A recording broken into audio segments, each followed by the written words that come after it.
Hey Hey guys, guys, can you how hear we hear me? doing? Hey, good. How are you? Yeah. Nice to talk to you all again. It's been a while. Okay. You know, you know what I noticed? I noticed that one of us talks at a time. It's clear, but if two or more talk, it gets really bad. So I guess we can take turns. Is that okay? Yeah. Can you hear me okay, Rocker? I'm very fine. Okay. Yeah, just have Andrew be the moderator or whatever and lead. Okay. Yeah.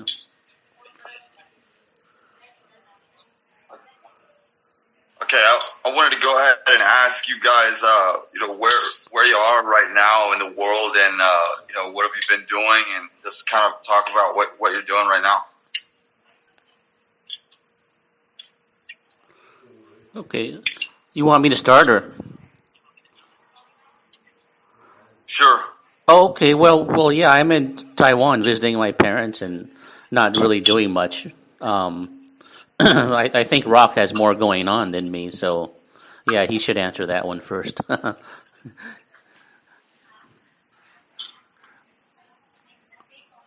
you finished, Winston? Yeah, go ahead. Yeah. So I was in the States for over a year. Um, I was doing medical treatments and I was doing some other stuff. And then finally, the Philippines opened up about, let's say a month ago, something like that, or 2 months. And then, so I decided to come back. And it's been about a month. And I was in San Francisco Bay Area before that. And, it's okay, but I was kind of feeling lonely and depressed, even though I have a friend there. I just,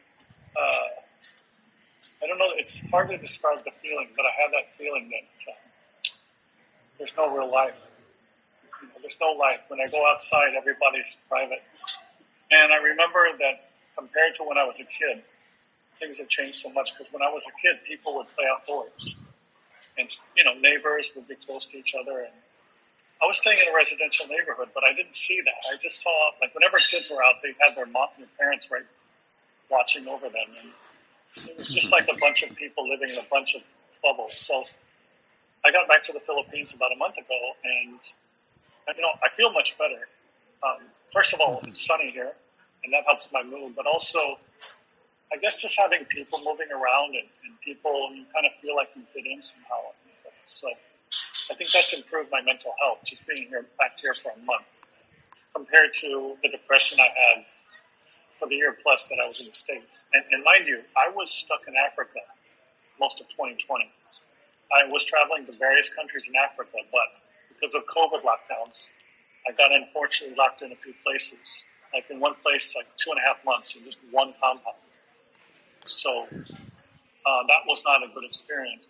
And I got to the U.S., and that again was it was a frustrating experience dealing with my parents, and then later medical problems, and then the Bay Area, and I was just like, I wonder if I'll feel better once I go back to Philippines. And so far I feel a lot better because I have human contact and connections. I know people from before. I'm not saying that if you come here brand new, you're going to have the same experience, but if you develop a little bit of a life like I have and like Winston did, then you come back here and it's a different feeling. I think when you go to a different part of the world, your body automatically has a different vibe or feeling, and you don't even know why. You might go to one country like Winston goes to Taiwan and he feels like crap, and maybe he'll go to Thailand and he feels like or Cambodia and he feels like a kid again. It really, I guess, location can really affect the subtleties of how you feel on a day-to-day basis. Part of it's weather, but a lot of it has to do with human interaction. At least that's the case for me. And I think that, Winston, I hope you can get out of Taiwan fairly soon because I know you're not happy there. And, even if you have to get vaccinated, it's not the end of the world. Most people survive it fine. As for Andrew, I think you're in the States and I don't know what's going on with you, but I hope you'll tell us your situation now so we can kind of like speak on each other's situations. And Like, what's been up with you for the last 2 years? And last time I thought you were in Vietnam, but now you're back in Tennessee. That's all I have to say for now. All right, Winston, I want to ask you about Taiwan and how Taiwan is, but yeah, I will answer Rock. Yes, I was in Vietnam I was there from 2020 to 2022, and I just got back to America. I've been here for about over a month. I'm in Tennessee, and I love Vietnam. Vietnam is a great country. It's been very good to me. The people are so friendly, and I love being there. I truly love that country. Being back here in Tennessee, I don't want to sound too negative, but I totally hate it. I totally hate it. I don't like America, and I don't like being here, and I'm already planning, to go back to Southeast Asia, maybe go to Cambodia or Thailand, but that's where I will be, and so that's what I have to say. And Winston, so you are in Taiwan, and how is Taiwan? Well, it's similar to the U.S. I mean, maybe not as toxic, but it's also very cliquish in that people just aren't open to making friends with strangers or socializing or flirting, like I do in the Philippines. So it's kind of repressed. It's similar if you've ever been to Japan or Korea. I think you went to Korea once, Andrew, so you know what I mean. If you've ever been to countries like that, those Northeast East Asian countries, it's kind of like that, just very repressed. No, people have a cold wall. They're not, open or they don't make eye contact with strangers. And even in China, they make eye contact with strangers, and they're a little more social there because China is more, I don't know, just more upfront and more in your face and direct. So yeah, I don't particularly like countries like Hong Kong or Taiwan or Japan or Korea too, because they might be interesting culturally if you've never been there, but yeah, it's not a very good social connection or vibe. But Rock did have some good experiences dating Taiwanese women in the past, so maybe it was better before. I don't know, but even if it was, I still don't fit into like the vibe or the culture. So even if this was the 1980s, I still probably wouldn't like the culture that much, even if I did have friends or had or dated girls or something. It still doesn't have that comfortable vibe. And like Rock said, the vibe is everything. And it's sad that people don't talk about that. They only talk about politics or economics or the loss of freedom from government tyranny or something. But the vibe is very important. It's like it affects you every day. So the social culture and the vibe, I think, affects you more than politics, which is just on TV. It doesn't affect you directly. It's just a show on TV. I think it's mostly a facade. So the social culture matters more than anything political or related to government or something. I mean, and I don't know why almost nobody talks about this. Because it affects your happiness when you're in a good vibe, like the Philippines or Vietnam or something. I mean, when you wake up and you feel good, it's priceless. Whereas if you're depressed, like you're in America or isolated, when you wake up, you just feel like crap. Like you don't feel good about yourself. The environment is very competitive and toxic, so you kind of feel like something's telling you you're not good enough. You're not good enough. You're a loser. You're not good enough. You need to change. And people constantly judge you. Whereas, in the Philippines, nobody judges you. Nobody tells you there's something wrong with you, and so it's very liberating and priceless. It's beyond words. You have to experience it to know what I mean. You guys agree? You get my point?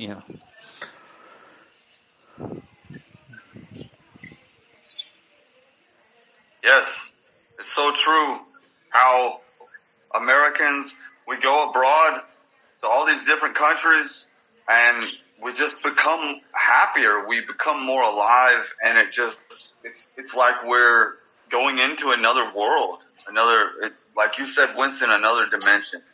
And it brings the best out of you when you find the right location, for example, the Philippines or Thailand or Vietnam, and so it's the happier abroad solution, is real, and it's the most effective way to quickly improve your life, I think.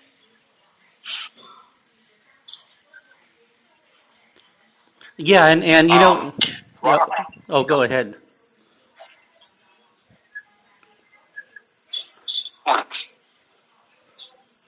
Yeah, I was just going to say that I don't know if we're more sensitive or not, but some people, especially like a lot of bloggers on YouTube or vloggers or people on the Travel Channel, they don't talk about the vibe of a place. Maybe people aren't sensitive, or maybe they're just superficial. But it seems like nobody talks about that, or it's just not politically correct to say some places have a good vibe and some places don't. So people avoid that topic, and they just try to be very superficial and talk about the food, and they'll anywhere they go they'll say, "Oh, people are so friendly here," But the thing is, if people are friendly in every country, like they say on the Travel Channel, then the word friendliness loses its meaning. I mean, there's nothing to contrast it to. Yeah, I mean, to be truly friendly, there has to be truly unfriendly. Just like to have light, there has to be dark. There has to be good, there has to be evil. I mean, if everybody is friendly, there's nothing to contrast it with. So, yeah, the media is very self-contradicting in that way. I mean, there's no such thing as every place has a good vibe and friendly people. Some places don't. In some places, the people just are paranoid and don't want to talk to you and don't interact with you. So, and to a lot of people, that's normal. They think. I mean, even my parents don't like talking to strangers. They think that you're supposed to only talk to people that you grew up with, and that's it. You're not supposed to meet anyone new. And unfortunately, a lot of people have that mentality. In East Asia and in America, I think.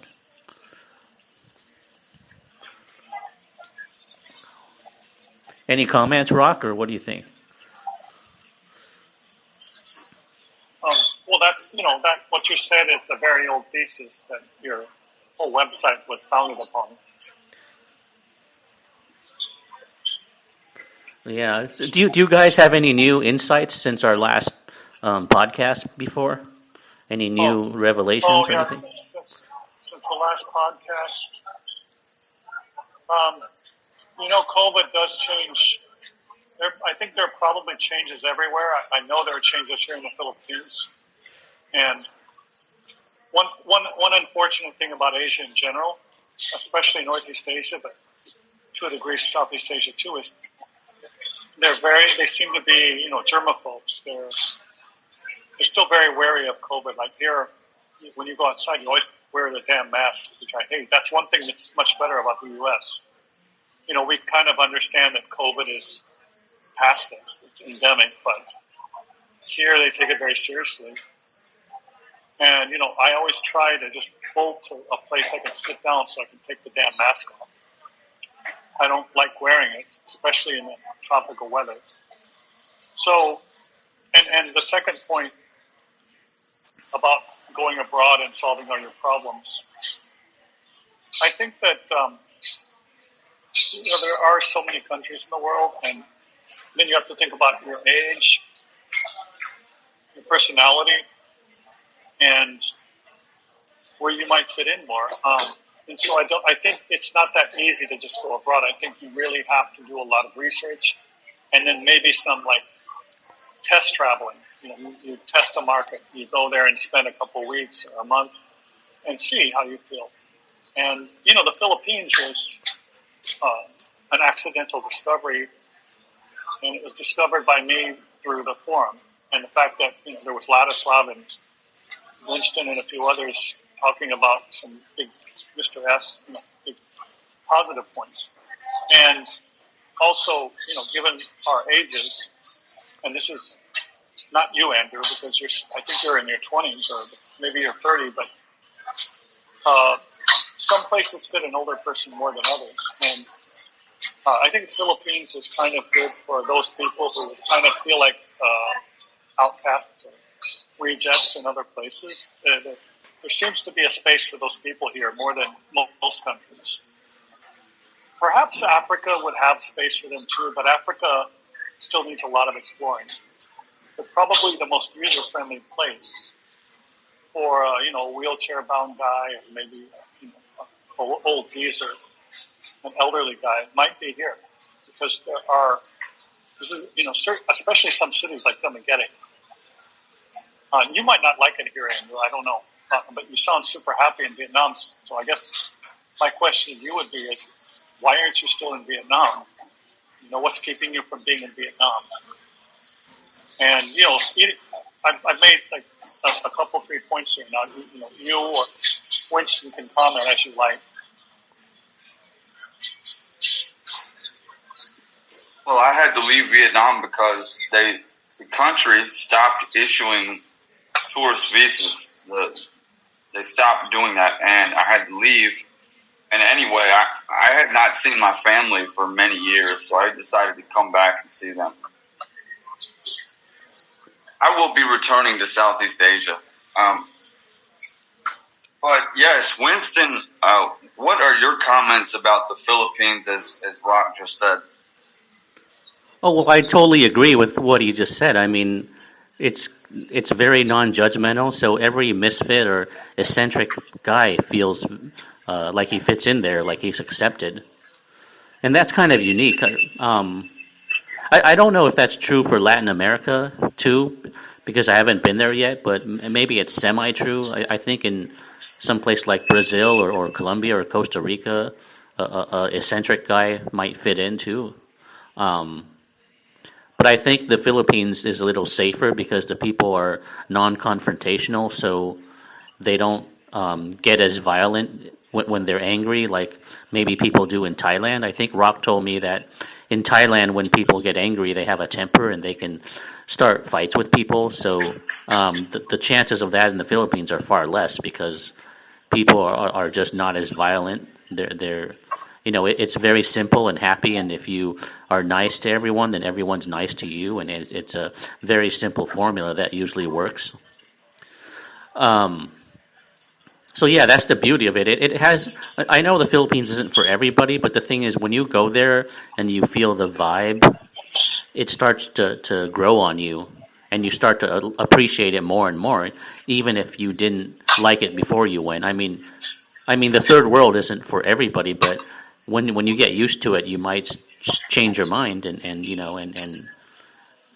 even if the girls aren't the most attractive there, when you see how sweet they are and easygoing, you start to change your mind. They start to become more attractive to you. So don't dismiss it just because you don't like living in the third world, or you think the infrastructure in the Philippines is kind of like a ghetto. I mean, some parts of it is, but it still has a vibe or a magic energy that just changes you, and you change your mind once you're there, even if you don't like third world countries. Winston, I'm going to comment on Latin America since you brought it up, okay? Okay. In general, I think that, and this also includes Caribbean, so like say Dominican Republic, Colombia, Brazil. I think that these cultures are actually very superficial, meaning that they pay a lot of attention to looks.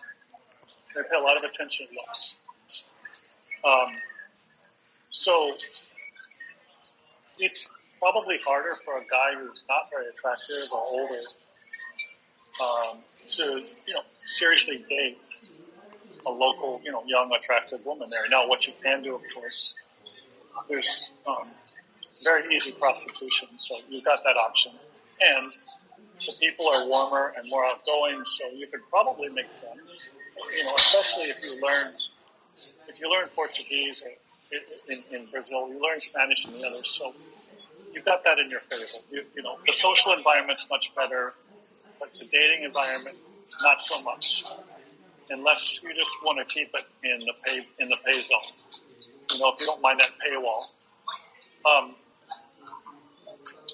But there's another issue that affects some countries more than others, and that's criminality. Colombia is very, very sophisticated crimes against foreigners. And also, even in the middle of the day, you could be walking, you could be in a busy area. And, if your number comes up, the motorcycle guys will just pull right up in front of you on the sidewalk and, they'll show a gun or a knife and they'll demand everything in your pockets, everything in your, everything. You tap hand it right over. If you don't, there's a real possibility that they will assault or shoot you. Now, if you go to Brazil, it depends. Like if you go to southern Brazil, there are some kind of white areas that are also safe areas, relatively safe. But it's also got a suburban feel, so it might not feel quite as warm. And the Dominican Republic also kind of the same as Colombia on the crime front, although maybe not quite as sophisticated. It's more street-style crime where you get mugged if you walk away from a busy or safe area like that. Whereas in Colombia, oh my gosh, there's dating scams there where the girls will meet you online and they'll blow some scopolamine in your face or put it in your drink, and the next thing you know, you're in your hotel room. Your cards have been maxed out. The valuables in your hotel room have been taken. Yeah, so, but Latin America got a lot of very hot women. It's just, you may not be able to date them as easily as you might be able to in say, not only the Philippines, but maybe Vietnam and Cambodia. Well, no, sorry, Cambodia does not have a dating culture. It's Cambodia, you are courting for marriage, that's it. I'd say Vietnam and even more so Thailand. Thailand has a big dating culture. If you have anything in your favor in Thailand, it's not hard to find a Thai girl. And you just have to kind of be careful about her intentions because I think Thais are smart in a way. They're very good calculators and they think more long term compared to Filipinos. So you have a higher risk of having a bad ending in Thailand than you would in the Philippines. But, if you vet your girl well, if you do a good job of vetting over the weeks and the months, you can decide whether or not you're onto a gem because, gems even exist in Thailand.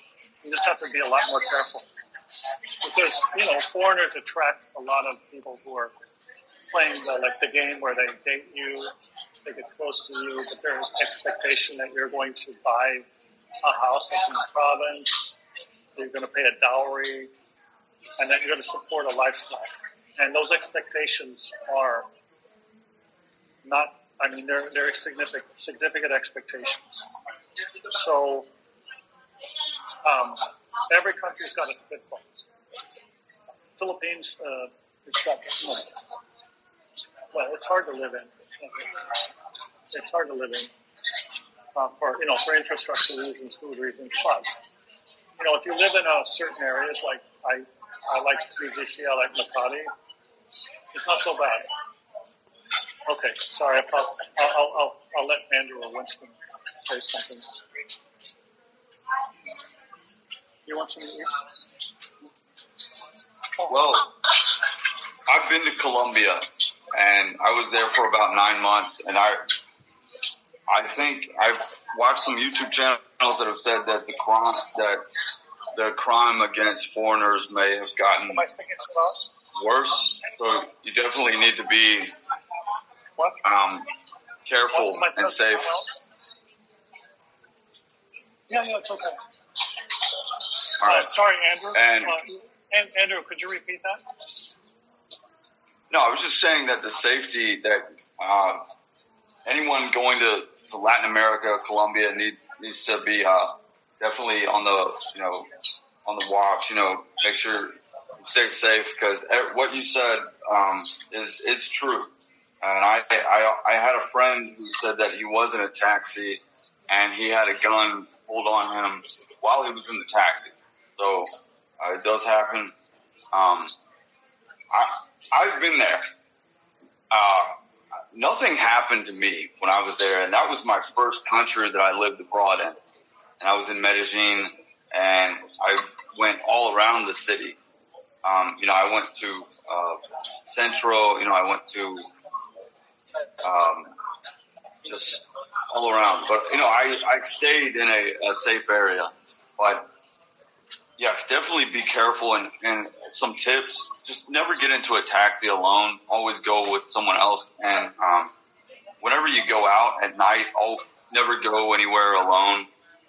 And be very careful, obviously, with women there. The women are, I love the culture in Colombia. The people are very friendly, but yes, there are people that are going to look for foreigners to take advantage of. And so that's what I have to say about that. Well, Andrew, here's the thing about Colombia that stands out. I've been to several African countries. I've been to Brazil, even northern Brazil, where it's more dangerous, Rio. And I've been to the Dominican Republic and Haiti. And I've been to Haiti, Dominican Republic, and Jamaica. And those all have dangers. And the thing that stands out about Colombia versus these other dangerous countries is that the criminals in Colombia, the ones who target tourists, or the ones who just target anybody, they're very sophisticated. They're very sophisticated. It's in other words, just because you take precautions, you can't be completely safe there. Like I said, they have elaborate scams crafted by smart people who have thought several steps ahead. I've never seen that in any of the other countries. The other countries, it's just street crime. Well, in Haiti, in Haiti, they had kidnapping too. And by the way, the first time I went to Colombia, this was a long time ago, they had kidnapping. That was back, way back in the 90s. And the murder rate then was 4 or 5 times what it is now. It was incredibly dangerous back then. And I went to Bogota, and I went to Cali, and I went to Cartagena, which is safer, and then I went to Medellin. But today, Medellin is a tourist mecca. Tourists love Medellin, and because of that, there are a lot of intelligent, sophisticated people who, they've sat down and they've mapped out these strategies to target the tourists. And sometimes it involves women, sometimes it involves online dating, sometimes it involves going out to clubs where, you meet girls at clubs. One tip, Colombians do not meet women at clubs. That's not normal. They go out in groups. You don't normally meet, it's not impossible, but if a girl is too friendly to you in a club and she's alone or she seems to be alone, watch out, that's a red flag. Brazil, you can meet people one-to-one. You can meet people in clubs. In Colombia, that's not normal. That's actually not normal, and a lot of gringos don't realize that. And I'm talking about the last 3 years. So, take note. When you look at a country, you have to look at the specifics of that country. If we talk about Ghana's got completely different dangers than Colombia does. And I would say Ghana is much safer overall. That's just an example. And the Philippines, you ask Americans, they think the Philippines must be super dangerous. Well, I never ever, the only thing I worry about when I get in this cab is being scammed on the fare. But even that, it's not, you can always fight that and argue that. Mr. S had been here 20 years and he never once had a violent confrontation. And he would travel across Metro Manila on a daily basis. And myself, my time here is adding up, and I've never had a violent confrontation. I don't think Winston has either. So even though Americans think that this is a dangerous country, totally different animal than Colombia, totally different animal than Brazil, right? And then talking about Brazil, the South, certain cities are much safer than other cities there. You go to Salvador, and it's super high crime. Rio is famous for its crime. Florianopolis, not so much. It's more like a regular suburban living, but with the more gregarious, outgoing Latin culture.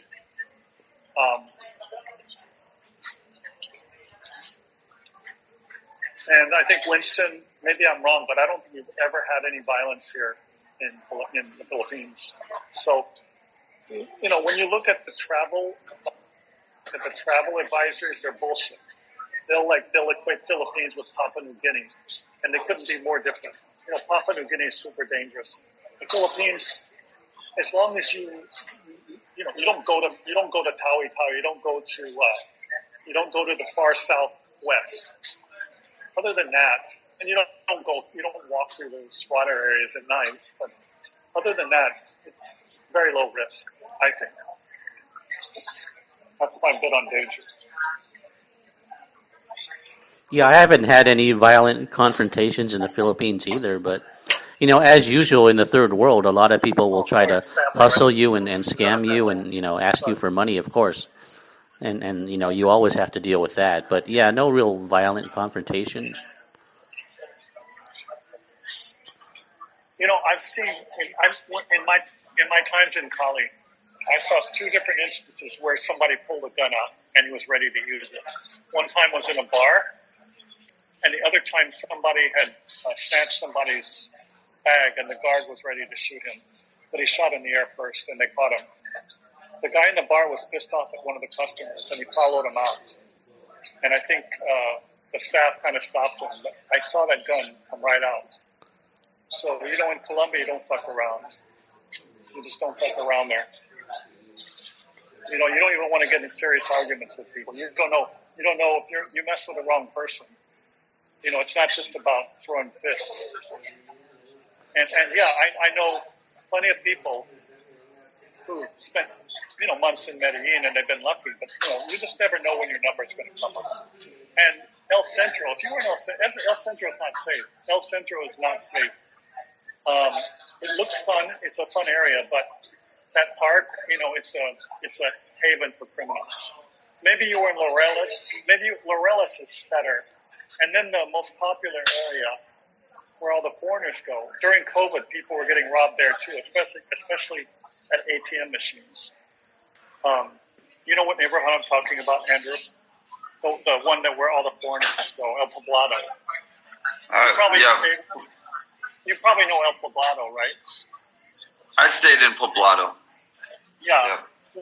Well, that's supposed to be safe, but during COVID, I was reading warnings in the hotels, and people were saying that there was a good chance during COVID of desperation. People were getting robbed on the street, especially at the ATM machines. So they made warnings. They said better you go inside the malls instead of doing it on the external ones. Sure. I was there. My time was 2016, so it apparently has changed a lot since then. Yeah, remember, the most dangerous period in Colombia was the late 90s, mid to late 90s, or let's say early to late 90s, after Pablo Escobar died. The aftermath, when there was it was lawless, there was FARC, controlling the south of the country, and then people were the murder rate was the highest in the world for a while. And you heard gunshots every night. After the 2010s, Medellin became considered much, much safer. And people started going there. But as COVID rolled around, it got more dangerous again. I'm not saying it's not like the old days, but there's more desperation. And these days, because tourists are going back there now, the sophisticated criminals are coming up with all kinds of plans. And remember, scopolamine, if you know what scopolamine is, it's very prevalent in Colombia. And they can even blow it in your face if they really, they can do it in a cab. All the shit, most of this shit with scopolamine happens at night. Dating scams, you go to clubs, all those things. You're much better off in groups, you're right. You're much better off. You don't go out alone. And don't trust everyone you meet online. Yes, and what you're saying is sophisticated. So even if you think that you're smart and you think that you're street smart, they've already planned for different things. So what you just said, that surprised me because, to be honest, I was there for 9 months in Colombia, and nothing ever happened to me, and I went out a lot, including where you said El Centro. Well, let me tell you, there's a blogger in Medellin, and he's been there a few years. And, he's a fluent Spanish speaker because he's from Texas, but he's Hispanic. And he's a nice guy, low-key, probably like you. And, his first 2.5 years, nothing happened to him. Then he bought a motorcycle. And one day, he was driving back from the mountains, and as he said, his number came up, and two people drove ahead of him, stopped him, demanded his brand new motorcycle, everything in his pockets, his cell phone. They actually frisked him. And he went from never being a crime victim to being losing everything. Losing, because he wasn't a rich guy. It just takes one time. And what he said was, when he's in Medellin, he's always looking around. He lives in Morelos. So he considers himself to be very street smart. Maybe if he wasn't street smart, he would have been robbed a lot earlier. But, remember, it happens every day to Colombians. So that's a very unfortunate thing about Colombia, very unfortunate, because it's a beautiful country. And you said the people are very friendly, it's so fun, it's convenient, it's cheap. I mean, everything's great there. If it weren't for the damn crime. If it weren't for the damn crime. But I mean, what if you? Oh, go ahead. No, I was just going to say, just be very safe in Latin America and Central America. So, all right, go ahead, Winston. No, I was going to say, I mean, isn't it better if you're in Latin America to just like not carry a lot of valuables, like just carry a little bit of cash and maybe not take out your smartphone and just use a basic phone, so if they rob you, they can only get a little bit of cash and maybe a basic cell phone. And don't they profile people? I mean, don't they only target people that stay in nice hotels? And I mean, if you look like a backpacker or a hippie and you're in a hostel, they're not going to target you, right?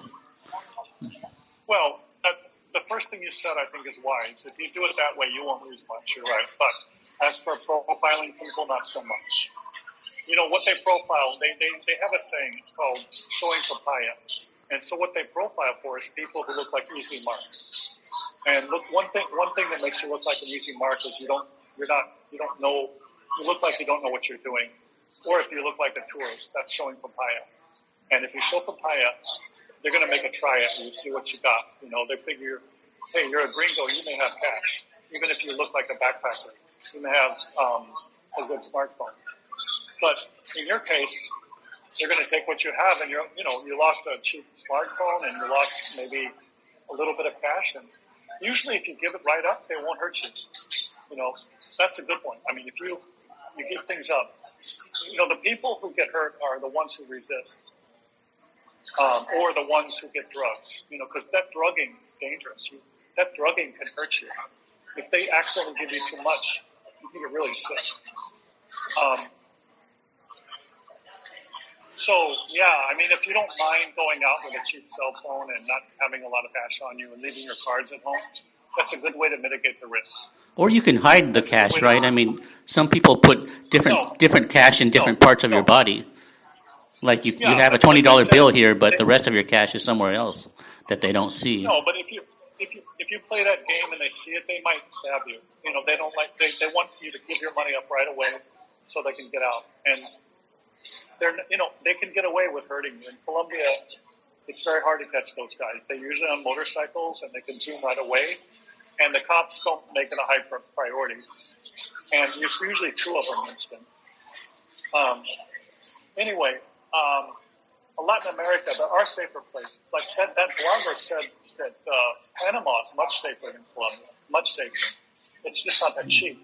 And he himself said that he was in southern Brazil, and he didn't feel like, he almost felt like he was in a U.S. suburb. But, when I was there, I went to Barra de Juca, which is a suburb south of Rio, and that seemed like night and day difference. And it's only 30 minutes from Rio. So South America's got potential. Just remember, with South America, they're not going to be impressed with your white skin and your blue eyes. You got to be actually pretty, decent looking to attract decent looking women who are younger than you. Maybe Andrew's a good looking guy. I don't know. Well, Andrew, you were in Colombia 9 months. What was your dating like? How was your dating like in Colombia? Did you get some, did you get some cool chicas there? I mean, of course, the women are easy to talk to as long as you can speak Spanish. You need to be. No. I'm not talking about easy to talk to. I'm talking about that you can actually attract them to be with you in a romantic relationship.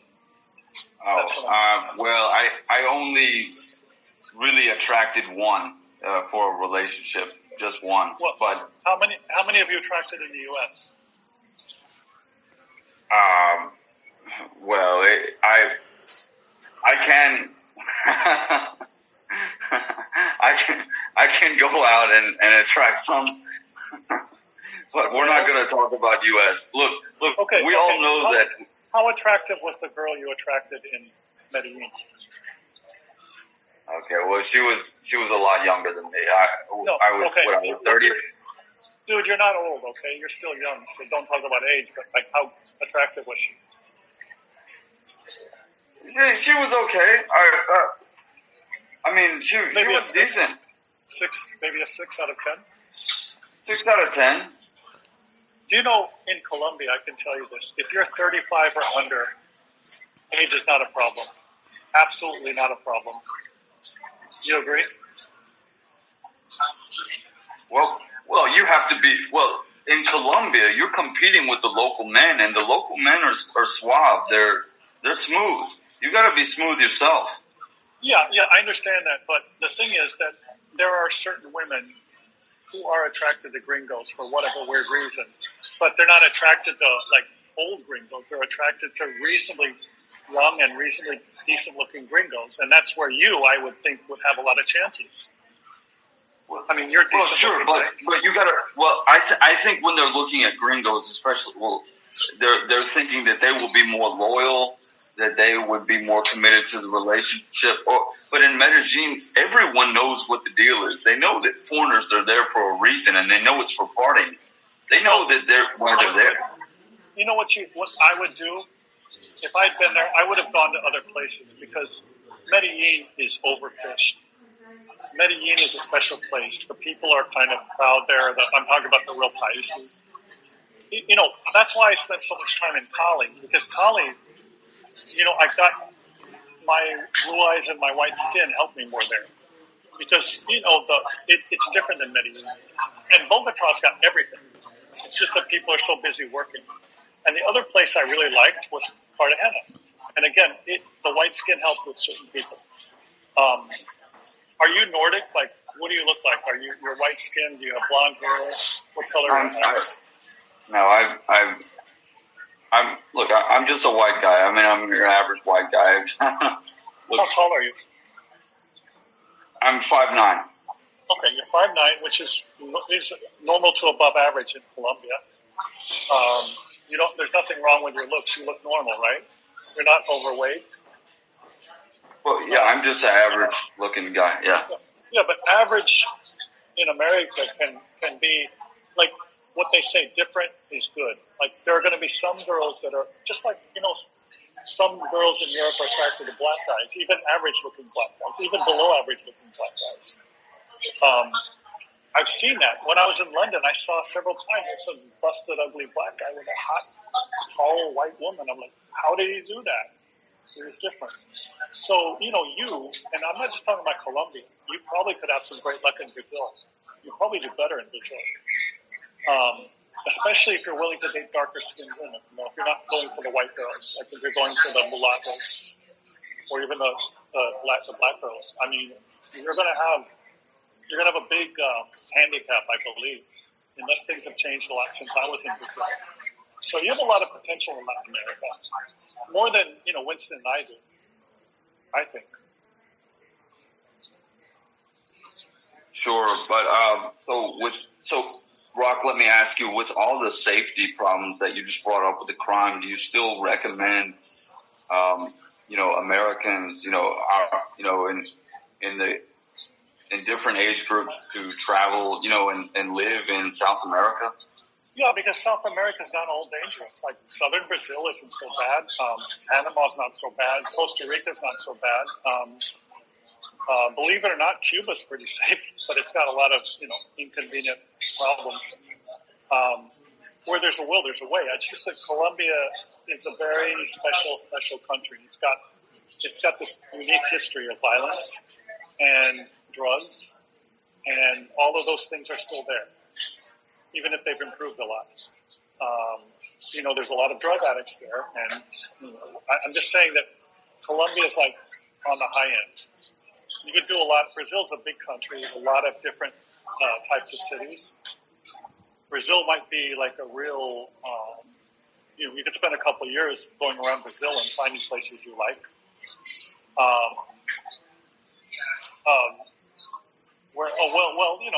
Argentina. I think I've heard that it's more challenging for women there. They require more time and patience, but it's not that dangerous down there. And Chile too. Chile's not that dangerous. So you've got a lot of potential if you do your research. Now, let me ask you this. This is an important question, Andrew. What do you do for financing? Like to finance your life? I work online. That's how I make my money. Well, okay, so that's a stable business for you, right? I'm a freelancer. It's different. I mean, can you pull like a couple grand a month like Winston does? I can, yes. Okay, you're good to go. You're good to go. You don't have to restrict yourself to Vietnam unless you're just so in love with Vietnam. That's where you want to go. Like you said, Thailand. I'm going to warn you about Thailand. If you want a real relationship, it's harder in Thailand than it would be in Brazil. Because Brazil women, if they're with you, they're serious. You know what I mean? Latins may have this reputation for party and all that, but the divorce rate in Brazil is very low. You understand? If you get a real serious girlfriend there, she's in it just as much as you, most likely. As for Thailand, there's always a huge culture gap. And whites are generally not that well regarded in Thailand by the culture in general. Maybe part of it's our fault. We send so many people go there just to be crazy.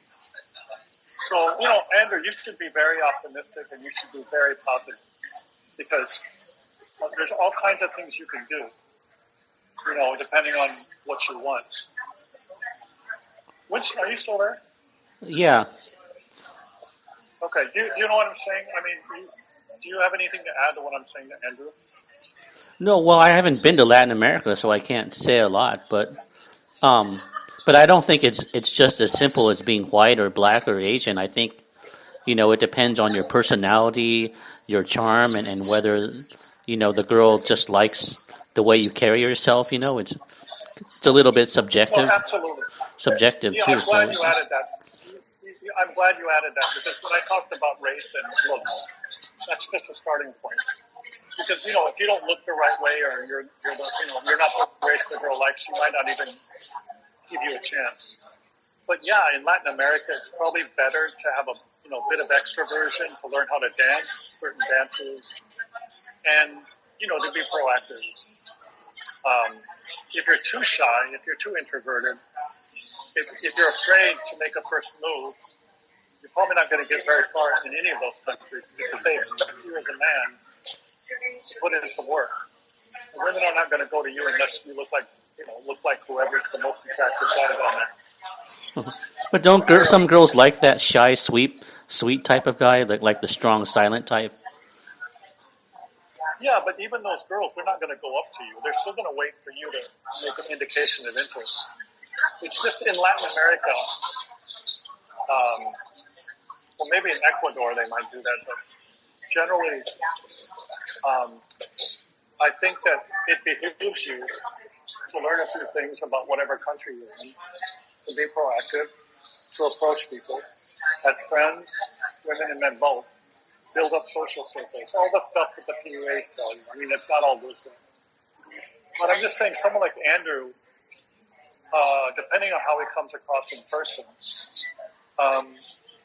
could be happier abroad in parts of Latin America and wouldn't have to worry about crime so much,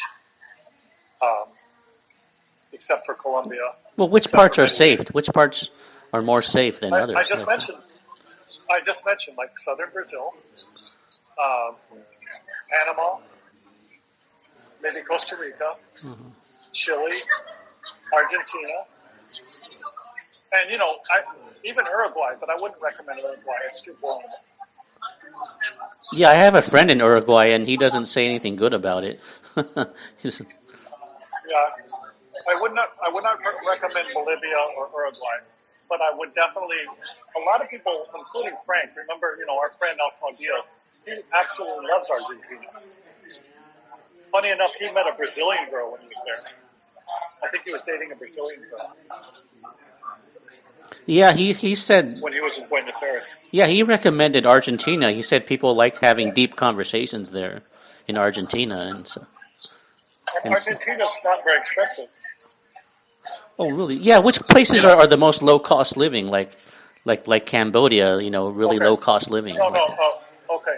Number one is Colombia. Probably Argentina, especially if you're not right in the middle of Buenos Aires. Those are the cheapest. I don't know about Chile. Maybe it's cheap too, but I don't know, Winston. But yeah, I mean, maybe Andrew loves Asia. In that case, Andrew, have you been to Thailand? You've been to Thailand, right? Yes. And did you like it? Oh, of course. I'm planning on going back. I almost married a girl there. Oh, how well do you know her? Oh well, we knew. She lived with me. We went to many different places. She was a good girl, and she wasn't one of these gold digger type women. You know what I've observed, and this is strange. Sometimes the best relationships get ruined by marriage. I don't know why, but when you're married, something changes. Although there is a guy on Happy or Abroad who's married to a Thai girl, has children with her. Well, Winston suspects those aren't his children. I'm talking about an American in Bangkok, and I think they've been married over 10 years. So once in a while, I see a successful case. I'm not saying it's impossible. I just think it's riskier. It's riskier. I mean, you guys are more different than you realize. Well, yeah, everyone says Philippines is better for relationships if you're looking for one than Thailand. I mean, Wow. Well, geez. or most guys say that. Screenshot. Let's switch. Yeah. Do you want to switch to Asia and talk about Asia? Yeah, sure. You can ask questions because you're the one who is going to go back. Winston and I, we're already here. Sure. So, other than Philippines, are there other countries in Asia that you would choose for, everything, quality of life, dating? Okay. Let me give you a good thing to look at, a good possibility. And I haven't been there in over a decade. But I've been talking to people here in the Philippines who were there. In fact, I met a German guy and his Filipino wife who met there in that city, and they were dating there. And they told me, and I haven't given you the name of the city yet, but I'm going to tell you, that the rent is only 60% of Manila, and the cost of living is a lot lower. But the infrastructure, the transport, everything is so much better. You know what I'm talking about? Guess a country. Guess what country I'm talking about. Indonesia? I don't. Yes, Indonesia. Have you been there? No, sorry, no, not Indonesia. Malaysia. And where in Malaysia? Kuala Lumpur. The city it's full of people from, it's urban. I mean, it's what do you call it? Cosmopolitan. You can see people from all parts of Asia, including Filipinos. Rent is very cheap. The transport infrastructure is light years ahead of, the Philippines. So even the Filipinos said that. And it's cheaper, if you can believe that. Oh, Malaysia! I heard Malaysia is a really upscale place, right? Yeah, but can you imagine KL being cheaper than Manila? For rent, even for food? Like good food, there's so much more good food there. And they've got a good subway or elevated train system there. The traffic's much better. I'm talking about compared to Manila, not compared to Bangkok. And they speak English, Andrew. Most people there speak English. You've got Chinese, you've got ethnic Malays, and you've got Indians. Wow. How come very few people talk like about the- Malaysia? it's a- It's not on the popular list. It's like the poor man's Singapore. The poor man's Singapore, but probably with friendlier people. Wow. This is good. So Malaysians have Chinese people and mixed race, right? What? No, it's 35-40% ethnic Chinese. I don't know, maybe 5 to 10% Indian, and then the rest are ethnic Malay people. And they all have different, religions and cultures, but they live together in peace. And KL's got everything. So, if I was Andrew, I would definitely think about going to KL and check it out. And even if I ended up marrying a Thai girl, that might be a nice place to live. I think it's probably less racist than Thailand is. Wow. Especially, in favor of white people. Well, wait, Rock, that's great about Malaysia. I've been to KL. I want to check out other places in Malaysia. What about Penang? Or you got Penang. If you want to be close to Singapore, you have Johor Bahru. But most people I know, they seem to, if they're like me, they like KL. Is that the capital, or is that a tourist area? So it's the largest city. And, Andrew's he didn't stay in Ho Chi Minh, he didn't stay in Saigon, he stayed in another part of Vietnam. So he's probably different than me, and that he doesn't want to be in the biggest city. Yeah, Ladislav said you shouldn't be in the biggest city, you should be in the second-tier city, not the biggest, so because it has benefits and conveniences, but it's not the most expensive. Ladislav's advice does not apply to me. I can find things in Metro Manila that I can't find anywhere else in the country. So, I will say this: when it comes to women, big cities are very good. When you're looking for dating options, big cities have a lot of women, a lot of educated women. Absolutely, you're preaching to the choir. That's exactly what I think. Even the ones who come from the province who spend time there. Andrew, if I were you, I'd be getting pretty excited. Yeah, but some expats just aren't into big cities. They like small towns like Dumaguete or Angela City or something. Well, if you meet a girl in a big city and you guys get together, then you can move to a smaller place. Yeah. But I have a question. Why can't Andrew just, get a really good wife or something in Vietnam? It should be easy, right? Is it because it's harder to connect there, or it's harder to I find? don't know. Maybe it depends on the person, but Vietnamese girls are, from all I've read and all I've experienced, they're not as easy to attract as some Asian women. Oh. Plus, from what I know, they're more especially materialistic too, right? Vietnamese women are kind of materialistic. Well, no, Winston, if you date a Vietnamese woman, I don't think she's going to be trying to milk you. I mean, they're decent, but they have their standards. They have their standards, and I think they're rather. And Andrew, please educate us on this because you're the one who probably knows Vietnam the best. That's only my impression. Well, I've dated two Vietnamese women. One was, and I've had good experiences. And, as long as once they decide on you, see the initial part is just attracting them to begin with, and not looking like a foreigner. If you can speak Vietnamese, that's a huge help. That's an advantage. But I've had some good experiences with Vietnamese women, and other people have as well. And they are, especially I've had better experiences in Ho Chi Minh City because the women there are educated and they speak English and they're more open-minded. but I've had less when I was in the smaller towns. I had a lot more difficulty because the women there they're not as open to foreigners. Okay, so yeah, that kind of fits my general experience with hardcore Asians.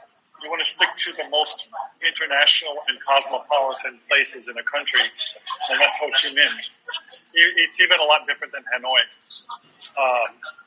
So I just don't think that you have as much of a handicap with Vietnamese as you might have with, well, even Indonesian girls or Filipinos or, yeah. You have more of an advantage. I have to ask you something. You said something about racism in Thailand. Could you talk about that? Because I didn't experience that. Well, it's like this. It's maybe racism's the wrong word. Maybe I should say xenophobia. But this is deep in the culture, deep in the Thai culture, and it's been going on for a long time, and it's supported by the education system.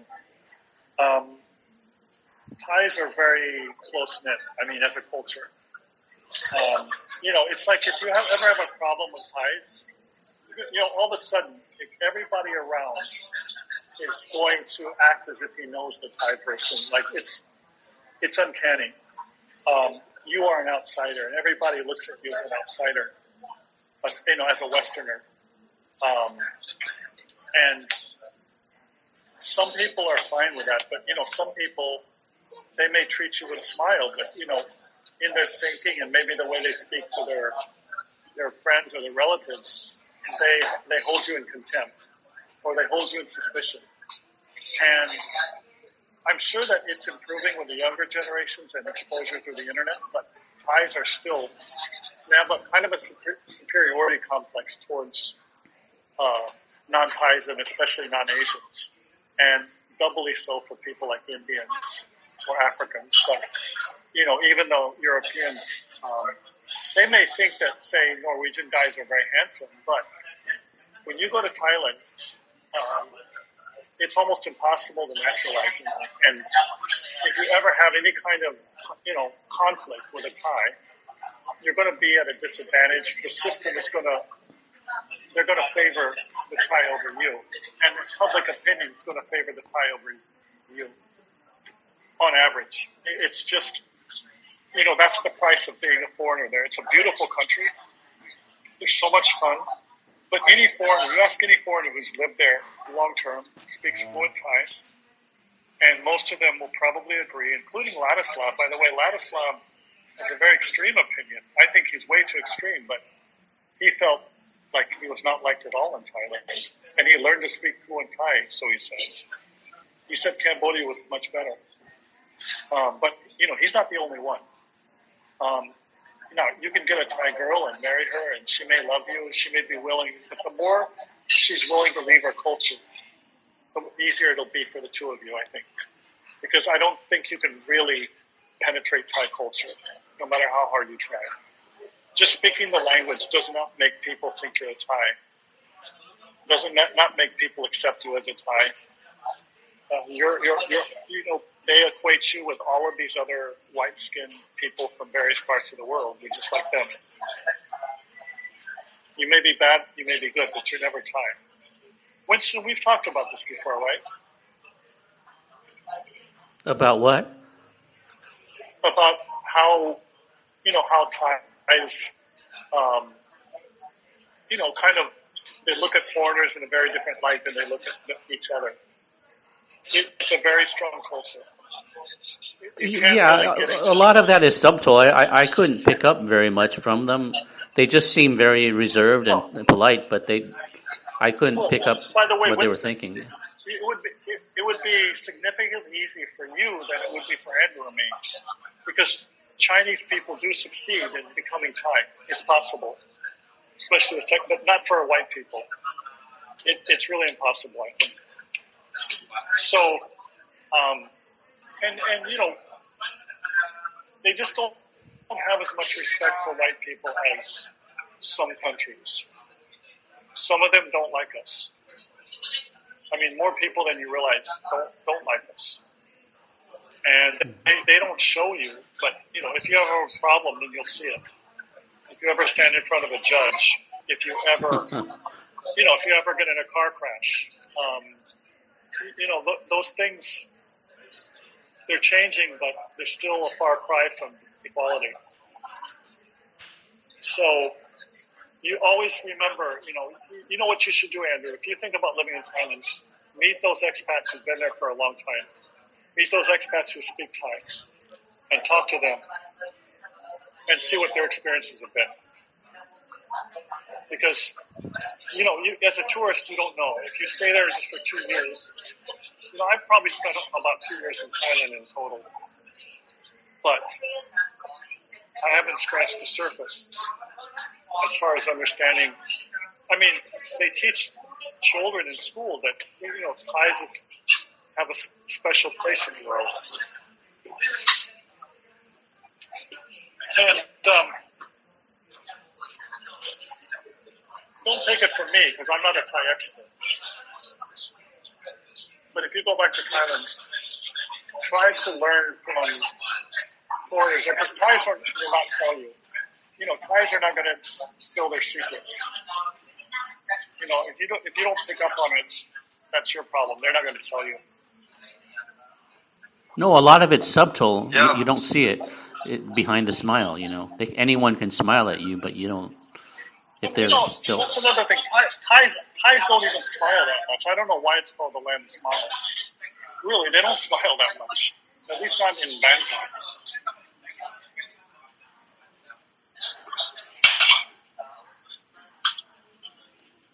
Yeah, I guess they're very nationalistic. They love their country, and maybe it's because they don't want they don't want us foreigners just coming over there, and just kind of changing their culture. No, they want us coming over and spending money, and they want, nowadays, the government's making policies that make it easier for wealthier foreigners to go. But they don't want us to stay there. They make visas a little hard. And by the way, you said you're dating a girl there. Are you still with her?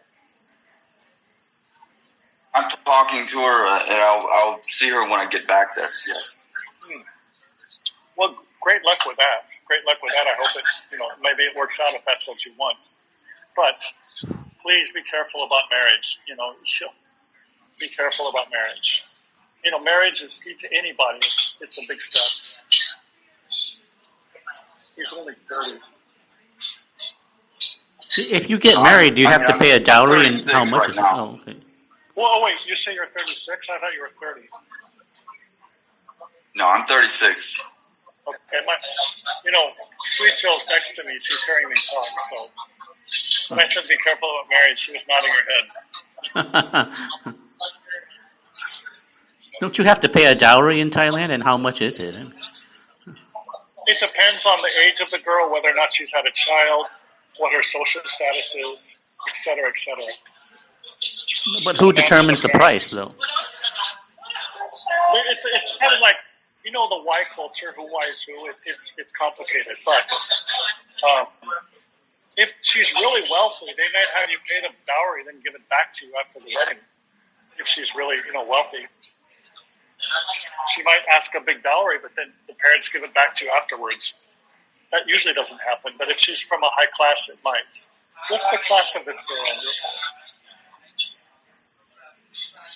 Oh, well, I mean, she's not a high soul. She's just an average soul. Does she have children? No children. Okay. And how old is she? 32. Okay. She's from is she from the province or is she from the city? She's from Bangkok. Okay. I mean, her relatives are from Bangkok, or did they move there when she was young? Yeah, I think she's originally, her family's from South Thailand, and they moved to Bangkok. Okay, South. That's good, because foreigners tend to get mixed up with Northeast province girls. So the South is kind of a different ballgame to a degree. That's where an American in Bangkok's wife is from. I don't know how far south, but so this is what I'm going to say. With a girl like that, have you met her family? No, I haven't. No. Oh, Andrew, really, you need to know her better. You need to meet her family. You need to like really, really, really get to know her, inside out. And then, if you get married without doing that, you don't know what you're doing. You don't know what you're marrying. Okay, completely understand. And for anyone listening, if they're planning on marriage in Thailand, that's a good. You have to do that is to get to know what you're getting into, everything, the family, what's going to go on. I mean, there are a lot of nice, middle class girls, especially in Bangkok, and usually foreigners don't go for them because they're busy going to the bars and meeting people online. And those girls they may or may not be into foreigners. I mean, some are. Some actually have specific tastes. I've seen middle class girls who specifically like Spanish guys, or Swedish guys, or Japanese guys, or Korean guys. Some people have very specific tastes. The ones who don't want to be with a Thai. So, she may like you personally, just the way you are. And that would be a great start. But then, you want to make sure she's not from a family who's going to be put high demands on her to you, because that does happen with certain types of families. You don't want to find that out. I mean, marriage is really a big step. I wanted to ask you.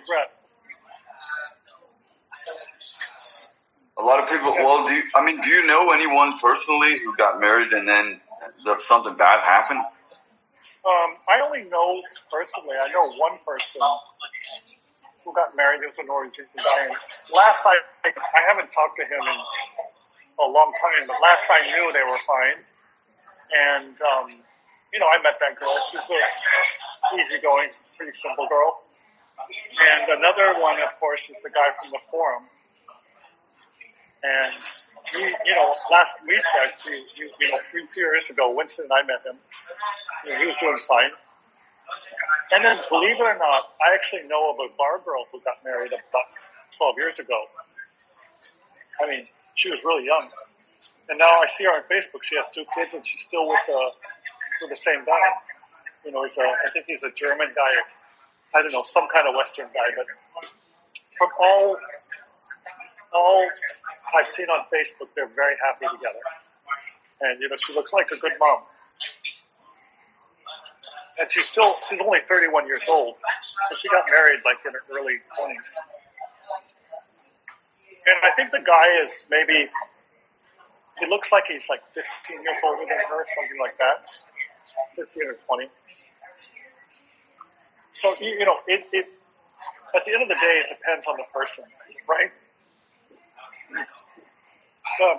If you're with a bar girl, that makes it much more risky. But you have to dig into the girl and her family. Everybody's different.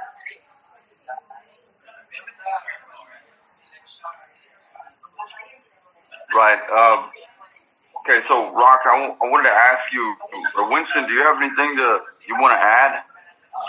No, my experience in Thailand is really limited. So, yeah, I basically agree, I guess. Thanks, Winston.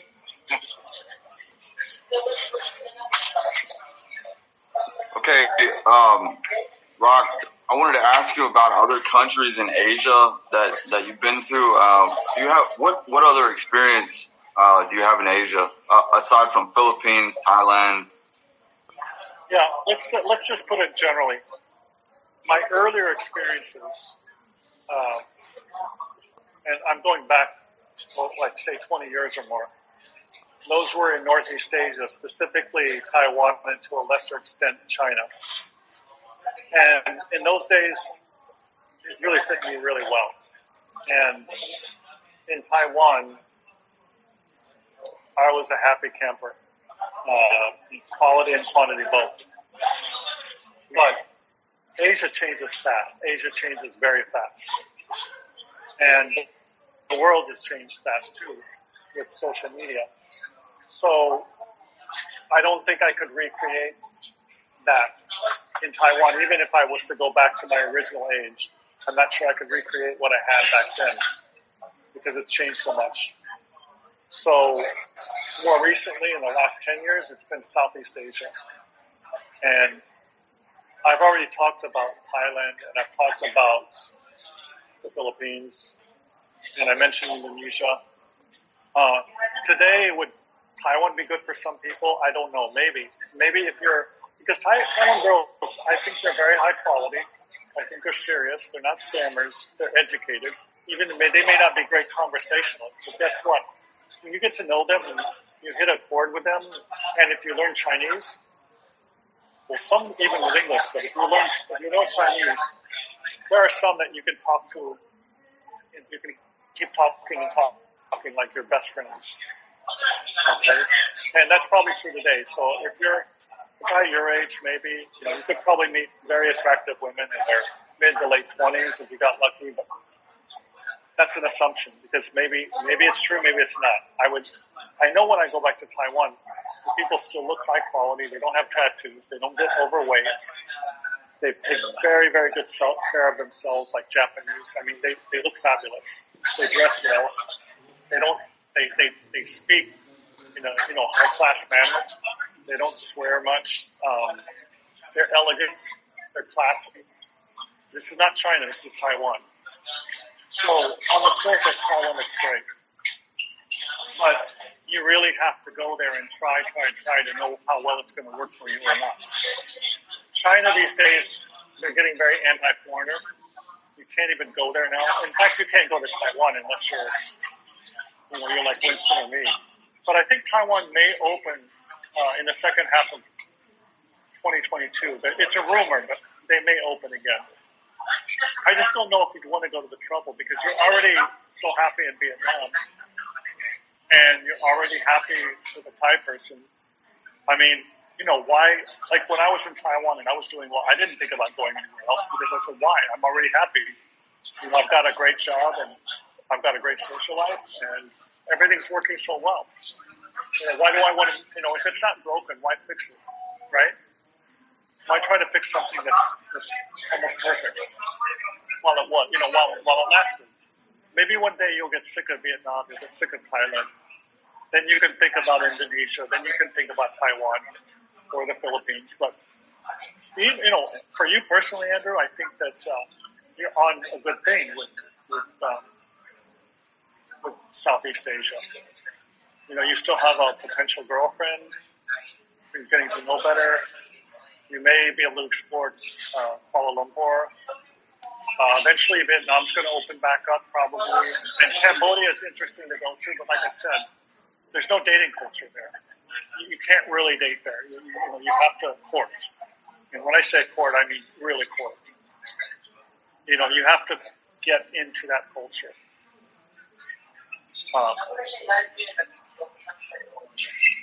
I hope that helps you. Yes, Brock, you said that, so you have a positive view of Taiwan, which is different than what Winston tells me. He says that. Well, no. Look, I have a positive view of Taiwan from the mid-90s to, say, 2005 as a place where, I was thriving, I was working, I had everything. But I noticed, like, when Facebook got popular, something changed. Like I saw a significant change in the social vibe. Now, Winston is not me. He's a Chinese person. We get different experience, different treatment. Just like in Thailand, you might have a different experience than you, if you got into the culture. I mean, we're not all equal. Different people have different experiences in different countries. Extroverted people might make a million friends in Latin America, so the shy guy might not get anywhere. So, you can't really compare Winston and me in Taiwan because everything's so different.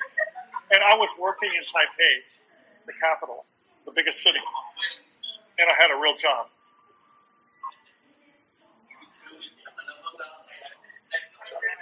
Okay, what were you doing in Taipei? What was your job? Well, I started out like in a ceramic, I was Italian ceramic glaze company. And then I ended up working in an investment bank, a Swiss investment bank. And that was a good job.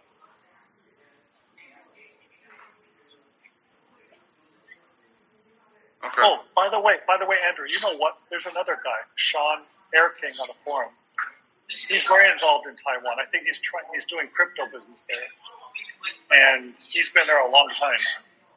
If ever Winston could reach him, he might be a great source on Taiwan because he's still there. I think he has a child with a Taiwanese girl. Oh, Sean, yeah. Yeah, I still text him sometimes, but he doesn't respond very much. He seems he's one of those guys that he's very talkative and friendly in person, I guess, or just very very social. But online, I don't know, he's kind of quiet. He doesn't say much. You can reach out to him on Facebook. Yeah, I have him on WhatsApp, but he doesn't.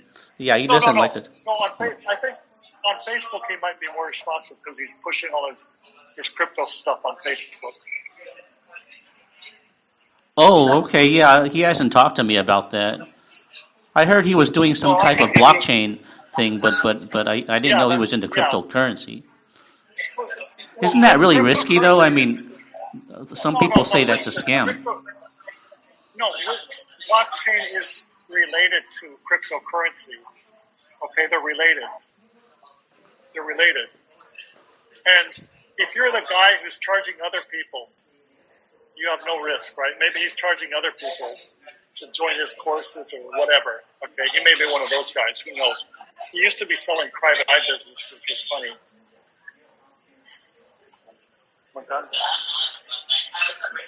Yeah. Yeah, I could give you guys his contact if you want. I mean, I only have him on WhatsApp, but I have his Facebook. I'll give it to you. Okay. Yeah, you could try texting him, but I don't know if he'll respond. He's kind of selective about who he talks to, but you can try. You message on Messenger, on Facebook Messenger. That's how you need to reach out to him, not on WhatsApp. He's more responsive on there. Okay, yeah, I'll text him sometime on Messenger and see, but. Are you his friend on Messenger? I think so. I think we chatted before, but I don't know. I mean, just say you want to know more about cryptocurrency. Okay. Whoa. I mean, he and I aren't that close. We don't have that much in common, so he doesn't, talk to me that much. But in person, he's a lot more gregarious and friendly than he is online, which is strange because some people are the opposite. Some people are a lot more talkative online, but shyer in person. But he's the opposite. By the way, when I saw him in Pampanga, he was with an African girl. Do you remember? Yeah. He wasn't with a local girl. He was with an African girl. I think she was from Senegal. Yeah, I remember that. Yeah. Yeah, he must have very exotic taste or something. I don't know. But. And she was like taller than him. She was like 6 feet. Oh, okay. Yeah, I was going to say earlier that, it's not just your looks. If you fit into the local culture, it raises your energy and vibration, and it makes you more attractive to local women. Of course, but I'm just saying that in Latin America, they look at their looks matter down there. I mean, it really helps to be handsome in a certain way or built. It really helps a lot. Okay. But I mean, like in harder to date places, like maybe Japan or something, or China or something.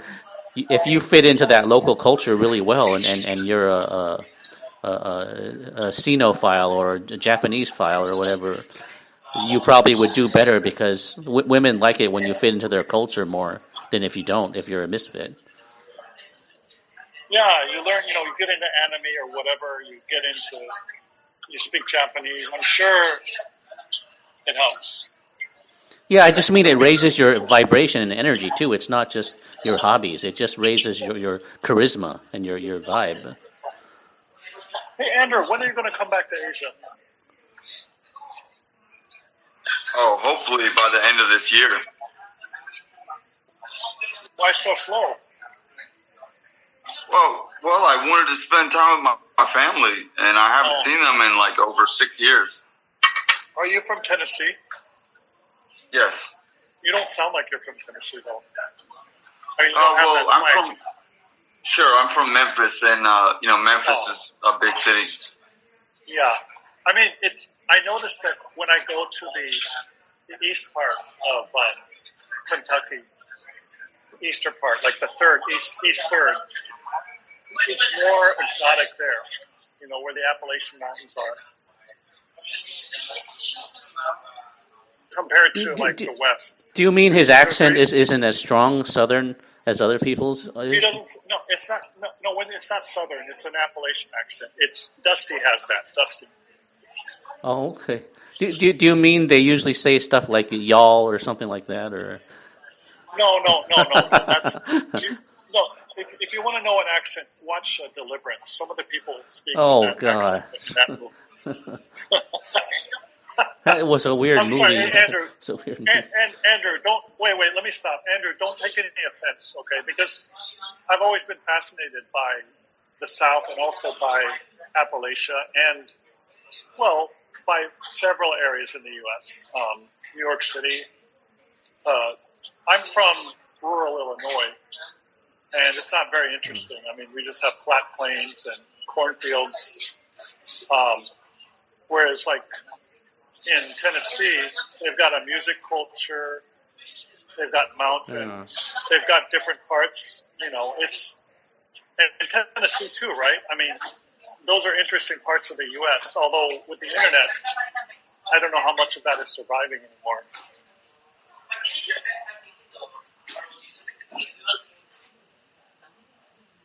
Anyway, what else do you guys want to say?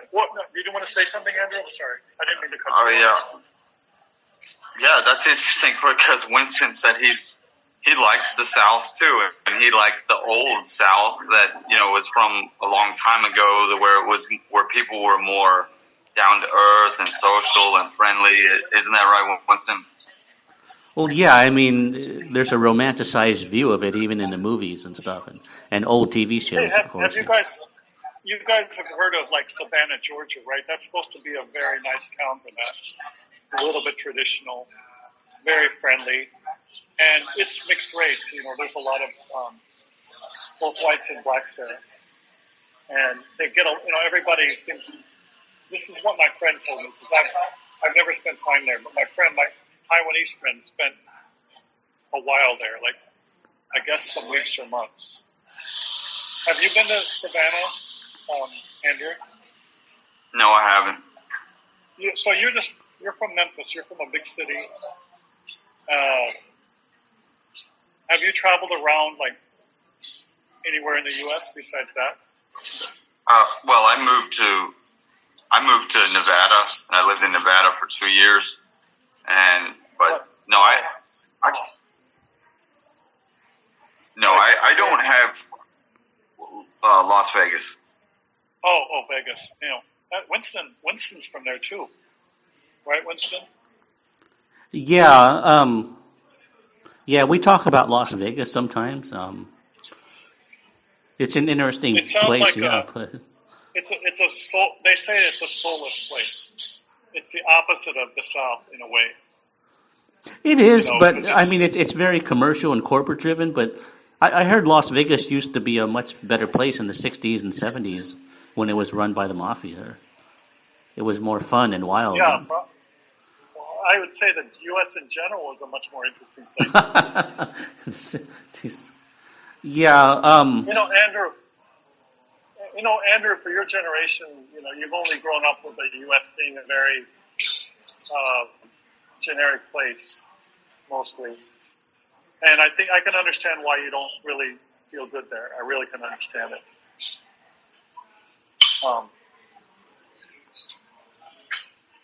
You did what I did. When I graduated, I got out of the U.S. for good. Okay, but can I ask you why? Why you made that decision?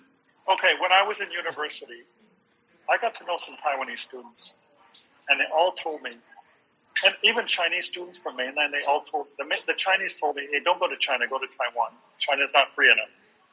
And then the Taiwanese said, "Oh, you'll love it. You can teach English until you find a real job, and it's cheap." And I listened to them. So as soon as I graduate, within a month, I was on that flight to Taipei, and I started like from zero. And once I got used to it, I thought, wow, this is so much better than growing up in Illinois.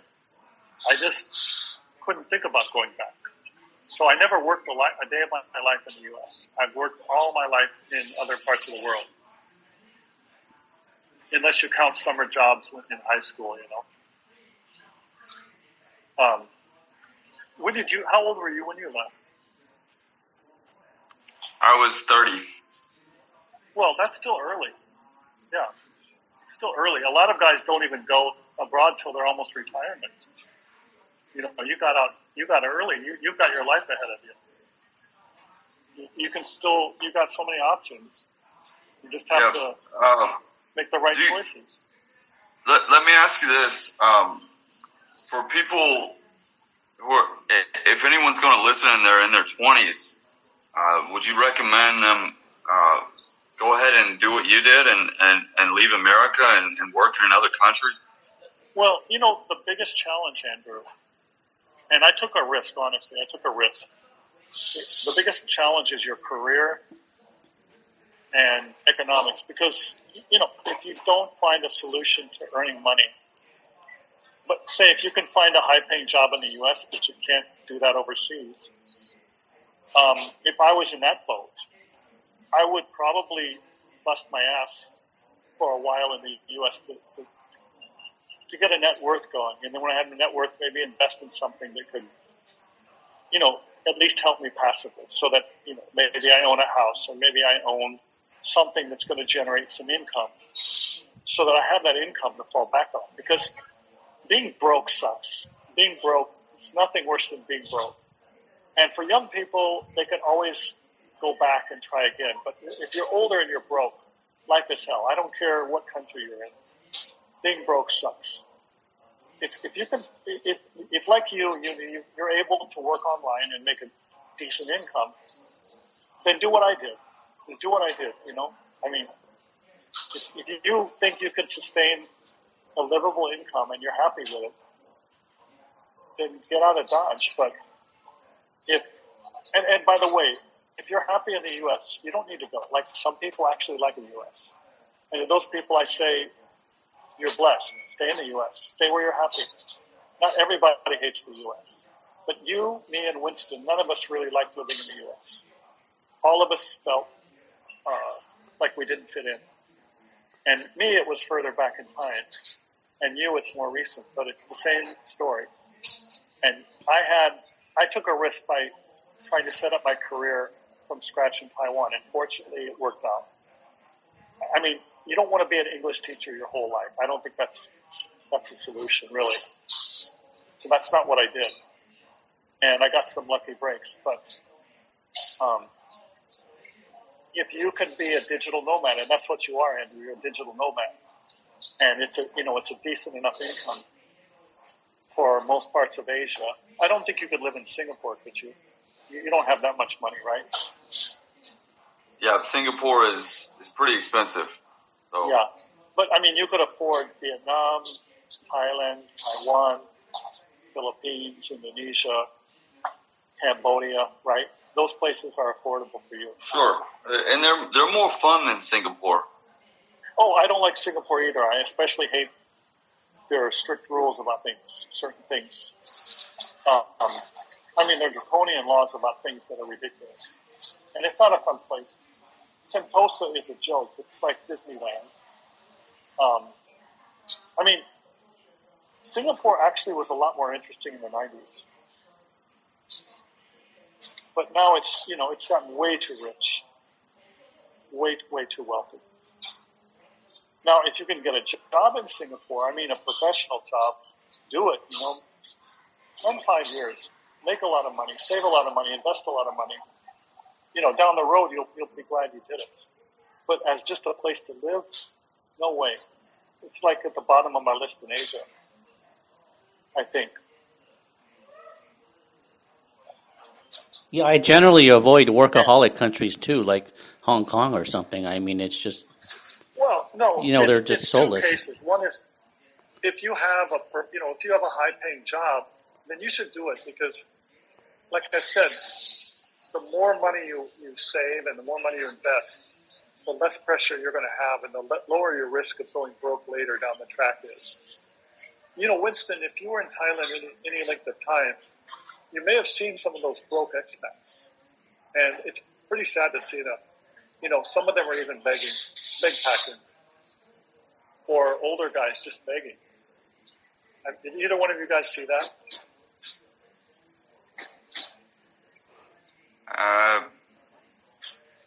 No, but I remember walking in Japan in Tokyo, and there was a foreigner, a white guy, and he was just sitting down with a sign that said, I need help, or something. But I don't know if he had something.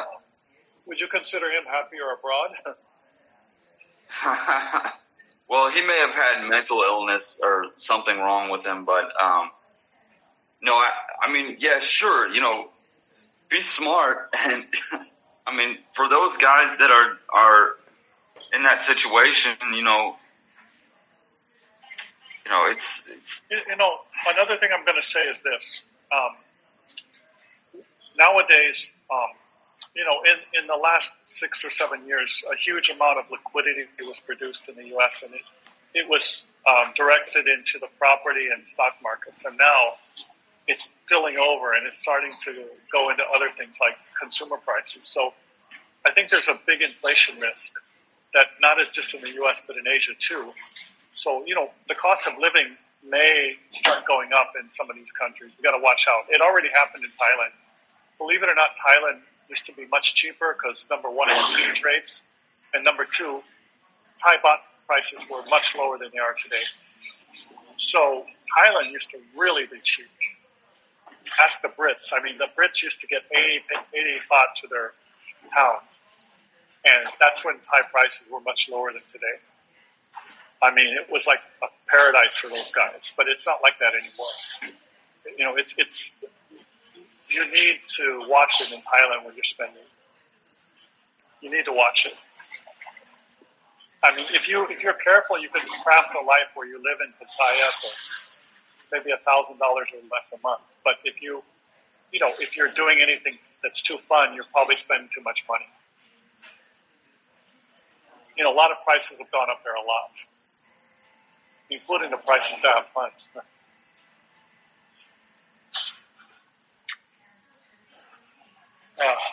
And remember, Andrew, that goes for the future too. I mean, in 10 years, it may be that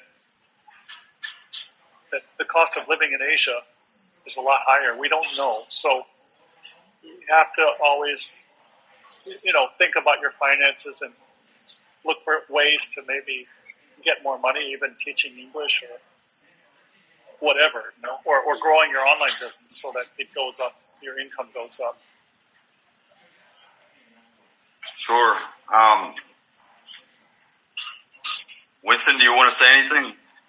No, I just had a question for Rock. I mean, I heard that in the Philippines, half the people are not even employed, so technically they would have zero income, right? I mean, yet I don't understand how they survive. Isn't there some secret way to survive without money or something? I mean, it seems like a mystery. No. What I've learned in the Philippines is that most people are part of a clan, an extended family clan, and within that family clan, inevitably you're going to have someone who's working in a call center, somebody who's an OFW. What time do you close? What time is it now? We can go soon. What I'm saying is that, in third world countries, things work differently. People help each other. I mean, families. So everyone I know in the Philippines is part of a large family structure. Even urban people, they have their family somewhere. So I think that's maybe how it works in the Philippines. Yeah, but that still doesn't add up because one person can't support all their relatives. I mean, even if one person was working abroad, they would just support their immediate family, their parents, but they wouldn't support their cousins or their uncles, especially second Well, cousins. no. Sometimes, like when they're sending back money, those cousins and uncles will go to the family and pressure on them. You know, it's like subsisting in the Philippines is not expensive. If you're just subsisting, it means eating enough rice. Rice is dirt cheap. Living in a squatter area. I mean, you don't need much money at all for that. Yeah, but how do So, they like pay like hospital bills and utilities and transportation? I well, mean, it doesn't add up. transportation's cheap. You know, they take jeepneys but yeah, medical. That's always baffled me. Like when they get sick. You know, actually, to be honest, some people die when they get sick. They die because they can't get the right treatment. I mean, you know, I think there's a high death rate among poor people, especially when they get a little older. I mean, imagine if Diane was not able to get her gallbladder taken out. You know, she'd be living in a very precarious situation. Well, yeah, a lot of people die young too. I mean, Yeah. Oh, well, poor people. Yeah. So, you know, I have to say that unlike the rest of Asia, I mean, technically Vietnam has got the same GDP per capita as the Philippines, and Cambodia is even lower, but it looks like there's been more economic progress in both of those places, at least in the cities, like in Ho Chi Minh and in Phnom Penh and Siem Reap. There's more, it's organized, and it looks like they're more productive in those places compared to here. Couldn't you live? You know, Couldn't an expat live like a very minimalist, frugal lifestyle too, if they wanted to? yeah, I mean, if you want to live in the province and you want to eat local food and all that, I'm sure you could live. You could get by for $800, $700 maybe. You live in your girlfriend's house and you just eat rice and all that. I don't know. Yeah, my friend Alex. I mean, he eats at a canteen in the Philippines. And come on, that dude probably lives on $500 a month. Yeah, something Alex. like that. But I mean, he gets by and he has a decent apartment with a bed. I mean. I'm sorry, but his apartment stinks, and he doesn't look very happy. He always looks depressed when I see him. Yeah, but is that his personality or his circumstances? I mean, could be both too. I mean, some people just have that personality, but But I mean, he's the kind of person you think you would like to help because he looks like he's really fallen on hard times. Yeah, but you can find low cost rent if you really look and get out of the. Honestly, Alex is an example of why you don't want to be broke in Asia. He's a very good example. Well, Andrew, if you ever meet Alex, you'll know what I mean. Mm-hmm. Well, he does have a work and income, but he has to be very frugal, very frugal. Yeah. Well, those are some Italian guys throwing him some beer change. That's really what his work is. It's not, it's not sufficient. It's not serious. He's really just subsisting. And that's what I want to tell anybody. Before you leave the U.S., before you leave Europe, you got to think very carefully about your economics because you do not want to be that foreigner who's subsisting. That's a miserable life. It's miserable. I'd rather be home. I'd rather be in the U.S. than deal with that. Being in a tropical country like these countries in Southeast Asia with no money, that's miserable. But at least he's surrounded by a warm, sweet vibe of the Philippines, right? Of a good, positive vibe. Yeah, but Andrew. I mean, Alex said, since he said it himself. He says nobody wants to date me because I'm really too broke. Yeah, but Filipino men can get dates even when they're broke too, right? I mean. I know, but there are different expectations for foreigners. There are different expectations. Hey, Andrew, how do you think about this podcast so far? Is it going well? Sure. So much information, and I I really appreciate your time here and all your knowledge and experience. Yeah, I just don't want you, like, here's the thing. You're in the U.S., just like I was in the U.S. before, a few months ago. I don't want you to get down because you have to look to your near-term future. Like, you're only going to be there a few more weeks or months, and then you're going to be back where you like to be, and you can, keep going with your life the way that vibes with you. So, we go back to see our families. We may get depressed because of the vibe, but it's very temporary. It's like we're doing our little duty. Now, Winston, I have to say that Winston doesn't do it that way. He spends years in Taiwan. It just isn't right because Taiwan is USA. Your USA is Winston's Taiwan. He really hates Taiwan, and he needs to get out. I mean, before he's elderly, before he can't even get out of bed. He's got it while he's still got life. And you want to go see her? Okay.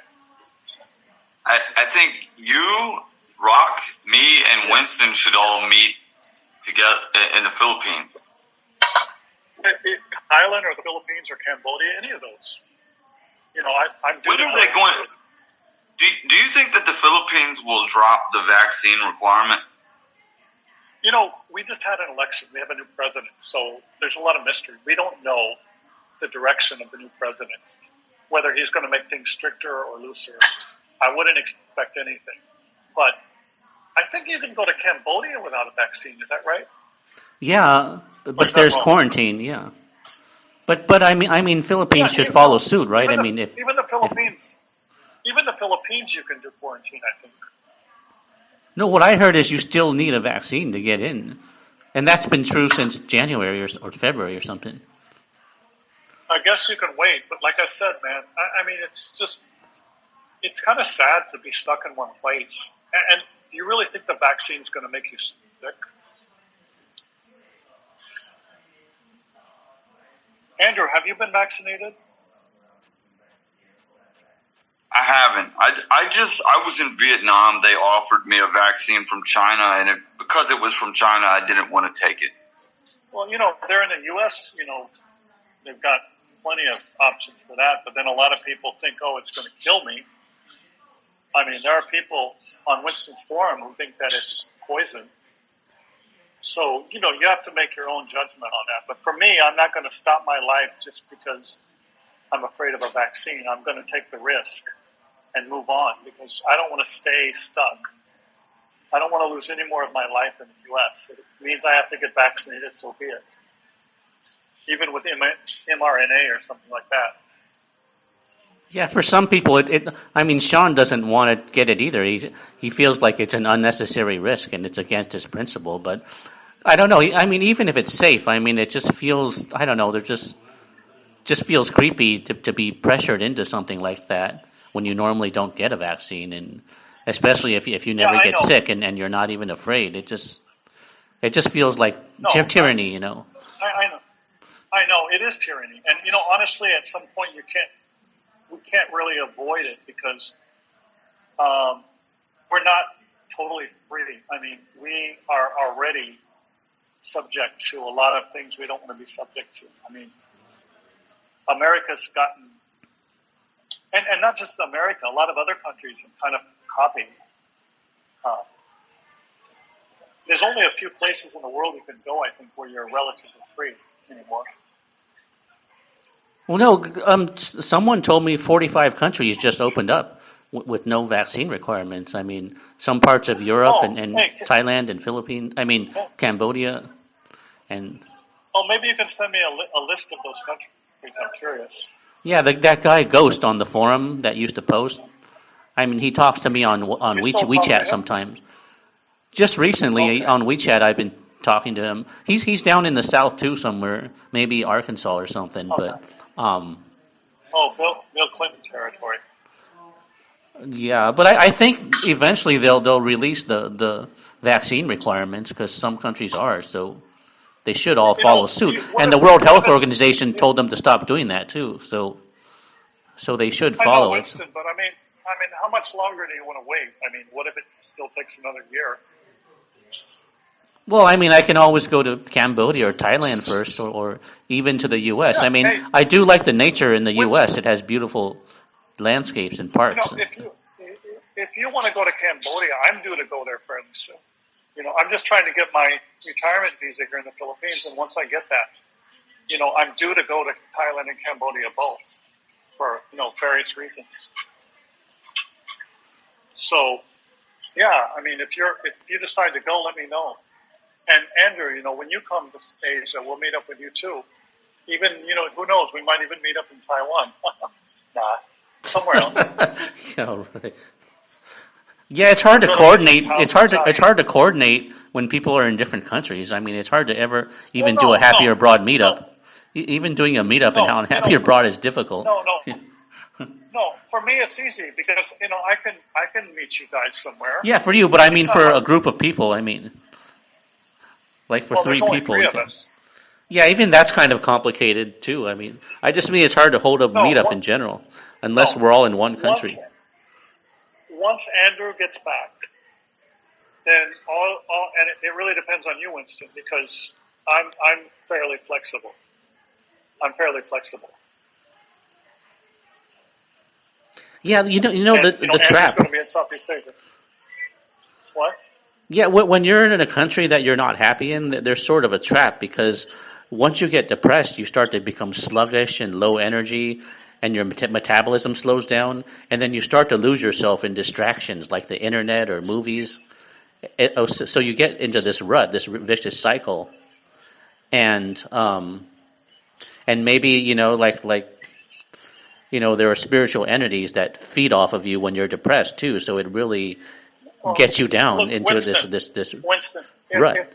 If they stop the 10-day quarantine in Taiwan, maybe I can go up there and I'll kind of help you get out. Like Rock has to come You know, and be a rescuer to help people get out. you That's know, so flattering. I heard a rumor that they're going to stop the quarantine in June. I heard a rumor in Taiwan. If they stop the quarantine, I'm going to go to Taiwan. I have some Oh stuff to do yeah, there. yeah. There are rumors. Yeah, it's possible because the World Health Organization told everyone to stop the restrictions, so they should be following suit. But the thing is, I heard there's like 40,000 people infected now, so they're kind of being paranoid again. And I don't understand why Asia is so paranoid about it because Omicron is very mild, right? So I don't get the reason why. Am I missing something or? I have no idea, really. I mean, the World Health Organization, first of all, isn't it controlled mostly by China? Yeah, but China's locked down very seriously too. I know. I can't believe it. China sounds like hell. Sounds like hell on earth. The way they're, Yeah, but if they it's have zero mild, I mean, you tolerance. follow the news, maybe you know more. If Omicron is mild, why is there a panic about it or a crisis? Because that country's totally crazy. I mean, and you know, people in Asia tend to be germaphobes, right? Yeah, it just seems You know, very people here, irrational. Why can't everybody be like John Wayne or Clint Eastwood or something? you know, you know, I remember in Taiwan a long time ago, people were not afraid to ride motorcycles like they were going to die, but they would wear masks. Sometimes people, even Oh back in the yeah, old yeah, days, that's they would wear hypocritical. masks. Even today, a lot of people in Taiwan die from motorcycle crashes too. It's still dangerous, but they're not It used to paranoid be of it. 10 times more dangerous. It used to be a lot more dangerous back before they used to not require helmets. Yeah, that's very ironic that they're not afraid of that, You but know, they're afraid of COVID. they're they're fatalists about traffic, but they're not. But when it comes to germs, Oh, I don't understand it either. Really, plus, I when don't you're afraid, understand it it either. makes your immune system worse. You know, it lowers your immune system and vibration when you're afraid. And a lot of New Agers talk about that. I don't know why Asians don't keep that in mind. I mean, Buddhists should know that too, because in the New Age movement, they always say that fear lowers your vibration. So I wish Asians would I do that. honestly, I think people are hard to understand at some level. Yeah, they're very, I don't know, emotional or instinct driven, not very rational. And a lot of it's political too, maybe. By the way, all I know is I want to enjoy life. I don't want to be I don't want to be restricted. I don't want to be, I don't want to live in fear. I don't want to be locked down. I don't even want to wear a mask. by the way, is it true that yesterday I saw something on the news that it said that Chinese warplanes and naval ships are surrounding Taiwan. Is that true? And is that a bad sign that they plan to invade? Or Well, honestly, there's been so much noise since even before the Russian war or the Ukrainian war. But now I think China is probably going to get more confident, given that the U.S. really isn't doing anything. I mean, they're not really stepping in, and they're just talking and maybe sending a few weapons here and there, but they're not doing anything that's significant. yeah, but I heard there's a Probably buildup after of naval ships and planes. Just like Russia had with this. Ukraine, there's a buildup of armed Yeah, forces. I mean, what I'm trying to say is that sooner or later, there's a good chance that that China may make its move. We just don't know when. Yeah, I mean, you wouldn't want to be here if that happens, but I mean, a naval No, buildup I don't is a think. bad No, sign. no, no. Look, I don't think China's going to do it the way Russia did it. I mean, it's totally different. I wouldn't be afraid to be in Taiwan.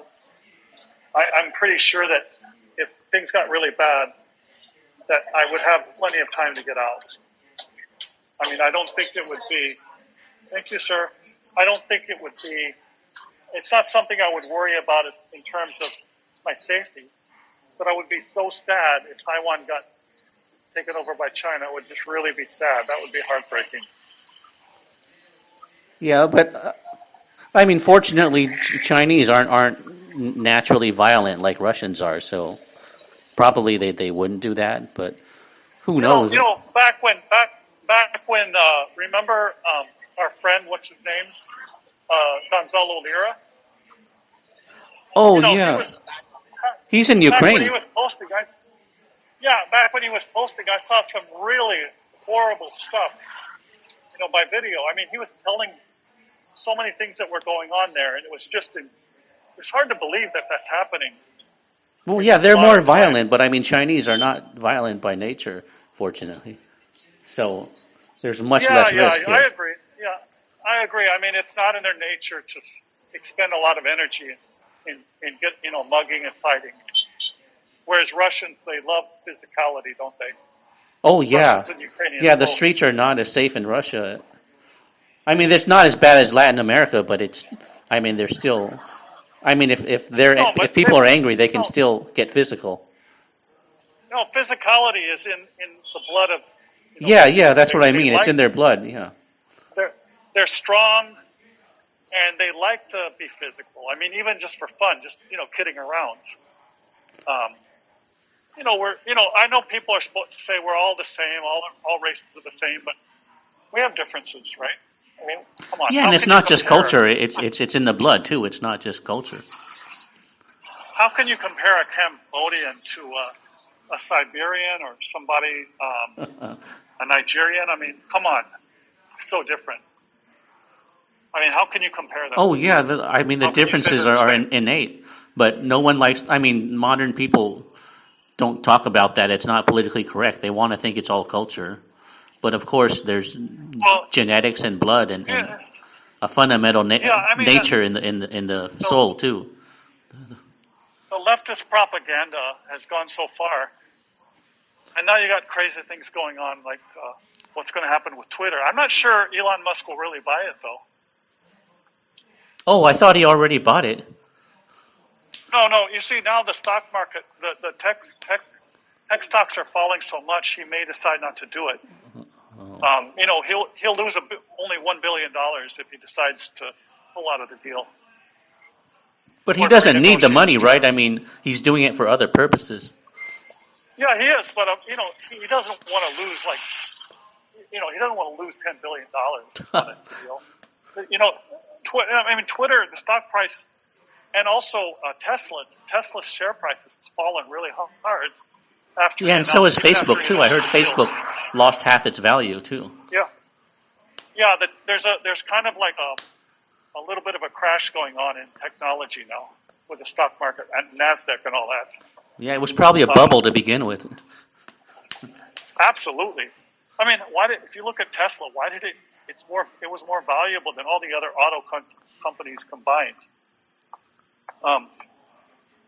Gonzalo Lira, he also knows a lot about economics, things like that. I really miss him. I really wish he would get back online, and I hope he's still alive.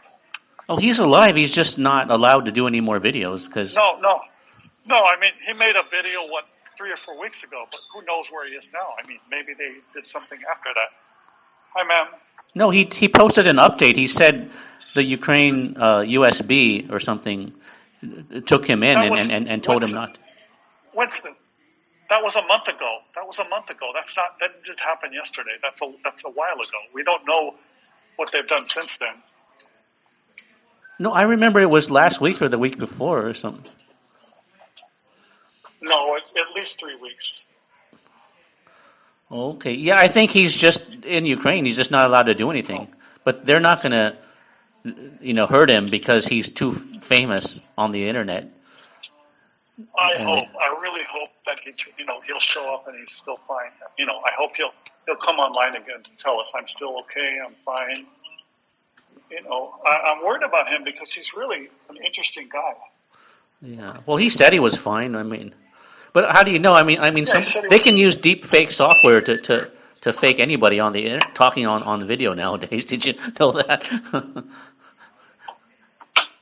They use deep fake to make Zelensky claim to surrender too. They use a deep fake software to do that. Is Andrew still on the call? Yeah, I'm still here. Yeah, sorry this went off on a tangent, but. Okay. Can you guys hear me? Yeah. Yeah. Okay. Good. Wow, this has gone 2 hours now. Is there anything we didn't cover yet, or? Any of you guys interested in Africa? Not really. Well, what do you?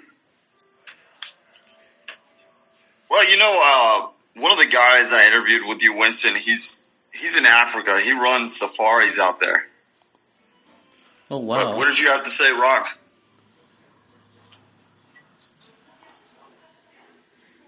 No, I was going to say there's a couple guys on the forum that maybe are in Africa. There's new guys on the forum that are actually they're pretty good. They make a lot of interesting posts. Do you follow the forum, Andrew? Yes, I'm on the forum. I've been contributing.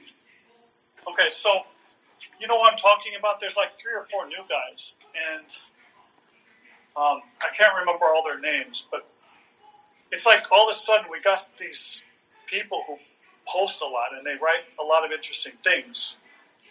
Before that, the forum was pretty dead. I don't know what Winston did to attract them. I don't know. I think things just come in waves and stuff, and cycles.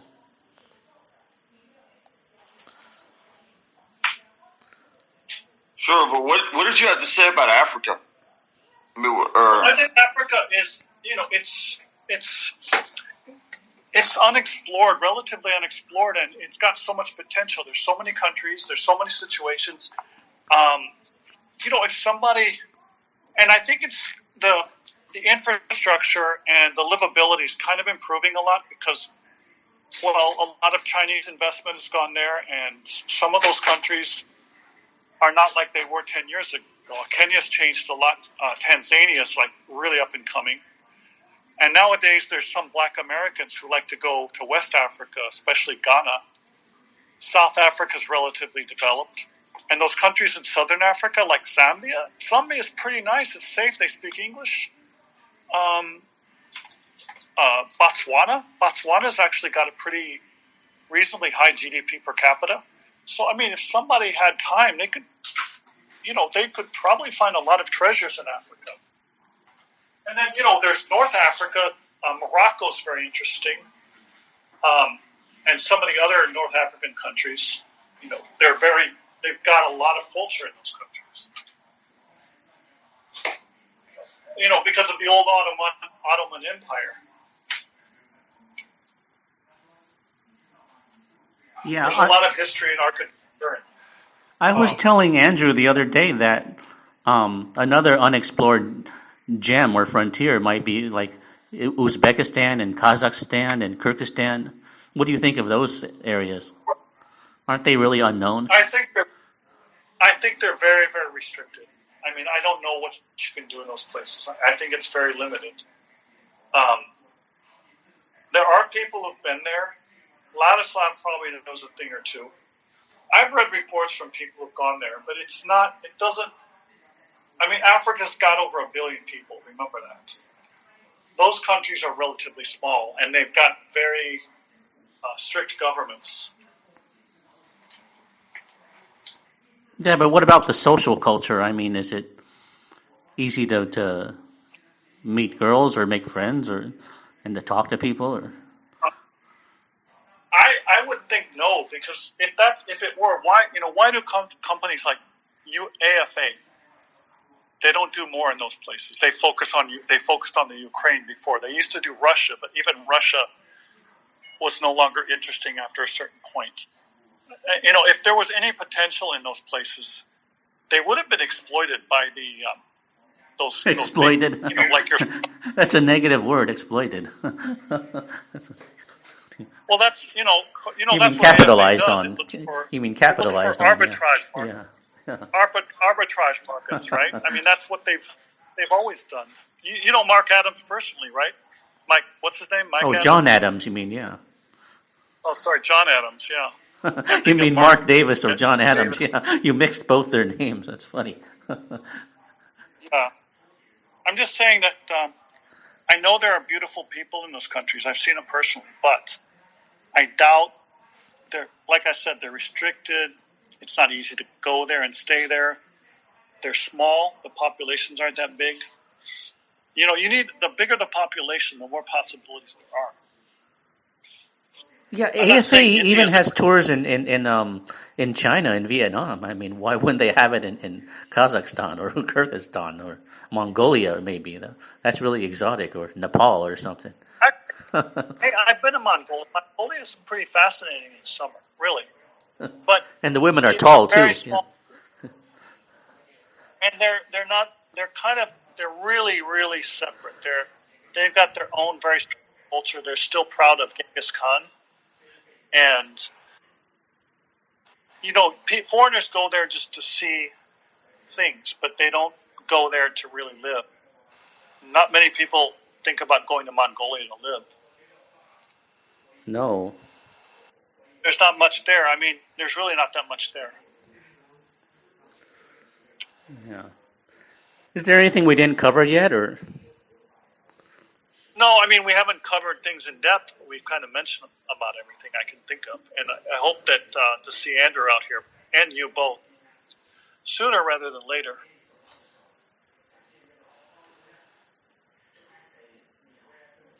Yeah, it's too bad you're not in the U.S. We could have met in Las Vegas or something, but yeah, that is kind of a superficial city. That is kind. It's great that I'm not in the U.S. because when I was in the U.S., I didn't feel good. Mm-hmm.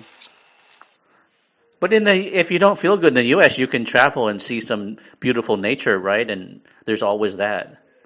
It has good forests and mountains and deserts. And when I was in the U.S., I felt drained. I didn't have the energy. I didn't have the energy to go anywhere. Well, that's what I mean. When you're depressed, you become sluggish and your metabolism slows down. That's what I mean. It becomes a vicious circle. Yeah, that's what happens. Okay, Rock, so that happens to you too. I gotta ask you something, Rock. You're a successful person, and the U.S. will. Really? I consider myself a loser, but go ahead. Well, okay. Let's just be honest here. I mean, U.S. What? You worked in banking. You own condos. You're successful. The U.S. rewards successful people. So I have to ask you, what about the U.S. makes you feel drained? I guess I think when I go out and about, I kind of feel like in the eyes of other people around me, I just feel it. I feel like I'm a true nobody. I think that being a white male in the U.S. is already a big negative, especially as you get older. And I just feel like, even though everyone in the U.S. has to act politically correct and polite, but I feel like I can kind of feel that I'm being judged, or I'm invisible. And who wants to be invisible? Being invisible is truly being alone. And when I have that feeling, I just want to stay in bed and stay at home and stay in the living room and get on my laptop. I don't even want to go outside. Yeah. But I feel invisible too here, Rock. But why are you happier here? I mean, you could be invisible in East Asia too. I'm not you. Yeah, I'm not you, Winston. I don't have that same feeling quite in Taiwan. Mm-hmm. Even to this day. So, yeah, maybe Andrew, I don't know if you feel the same way when you go out in Nashville I don't know, but maybe you know people. Maybe you feel a little different. Maybe your family has friends, but I was in San Francisco for a while, and that's a lonely place. And I always feel like I have to watch what I say. I can't really speak freely. Yeah, I don't think it's just about being alone. I think it's a matter of whether you fit into the culture and you connect with the group soul or the group consciousness. I think every place has a group consciousness that's generated by everyone, almost like they call it an egregore. When everyone forms some type of thought form or energy field, or group consciousness.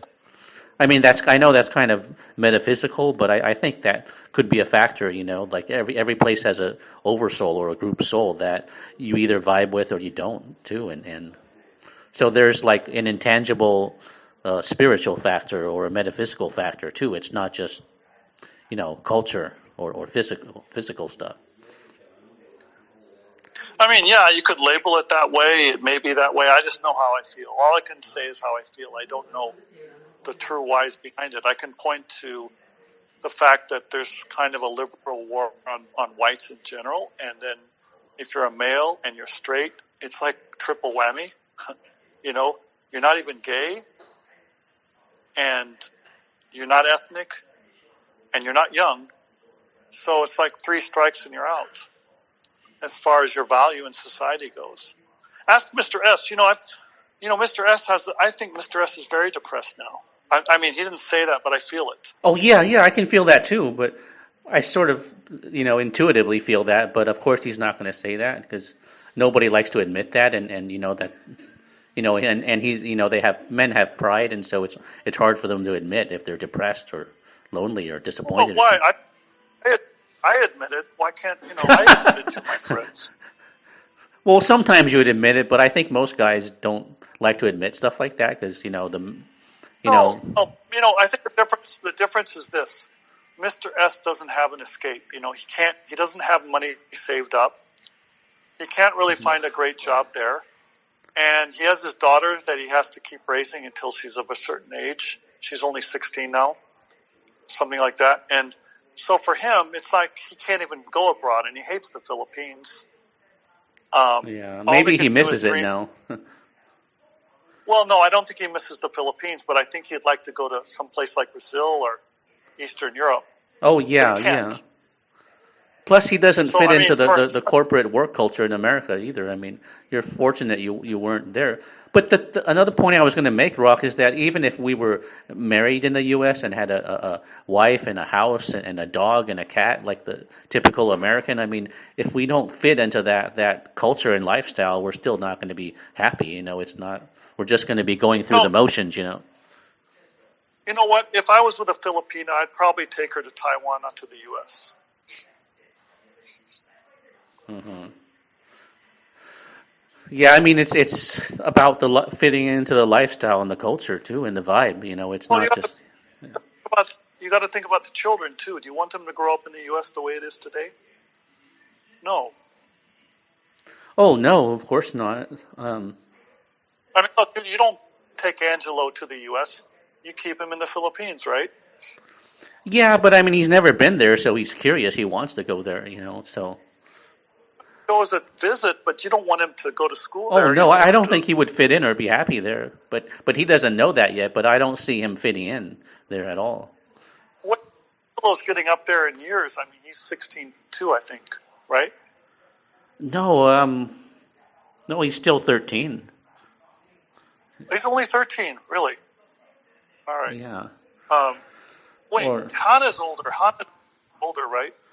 Yeah, I think she's a few years older, and I heard Hana is Mr. S's daughter, by the way.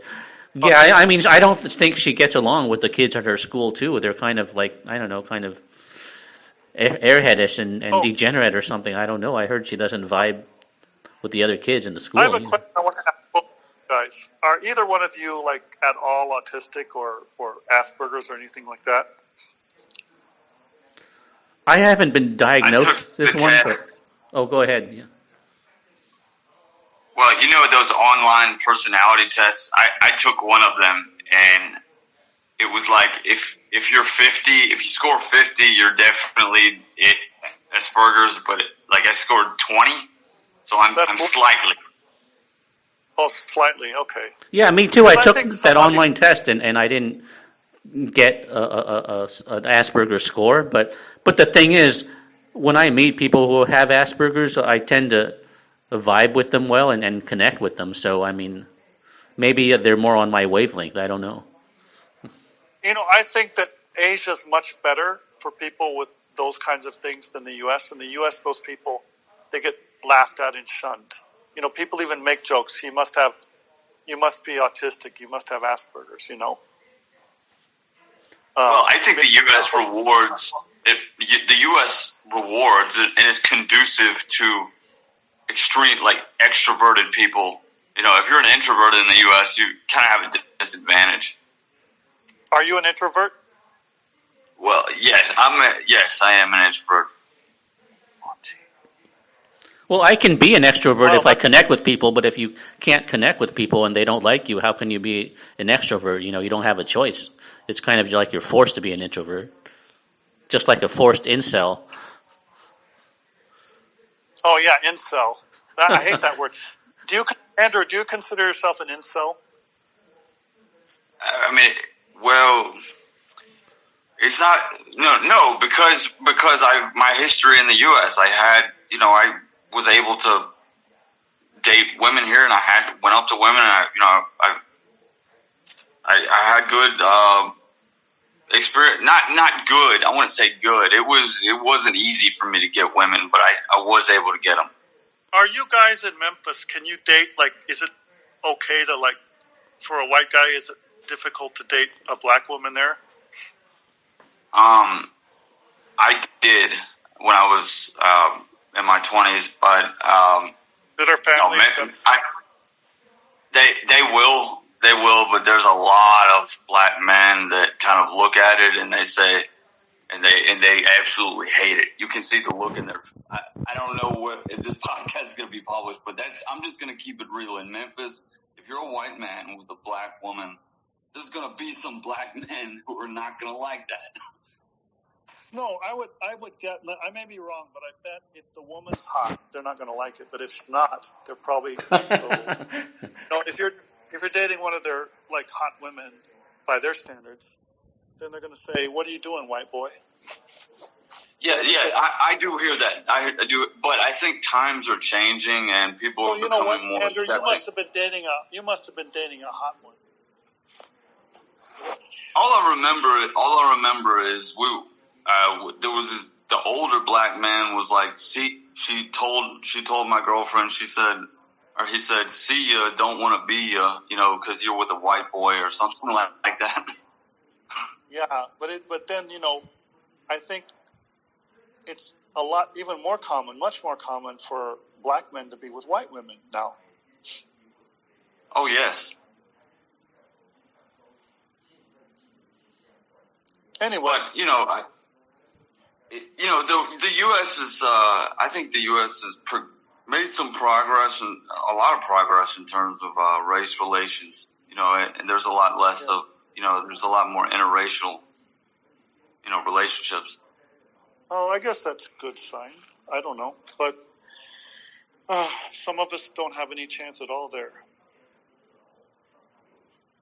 Yeah, so I think the incel thing depends on your location. I mean, in some places you just don't have choices. You can't just go out and get a date like people think you can. I mean, like you can they show in the movies. Like any guy can just go out and get a date. I mean, it's not like going to the supermarket and choosing what you want to buy. You know, it's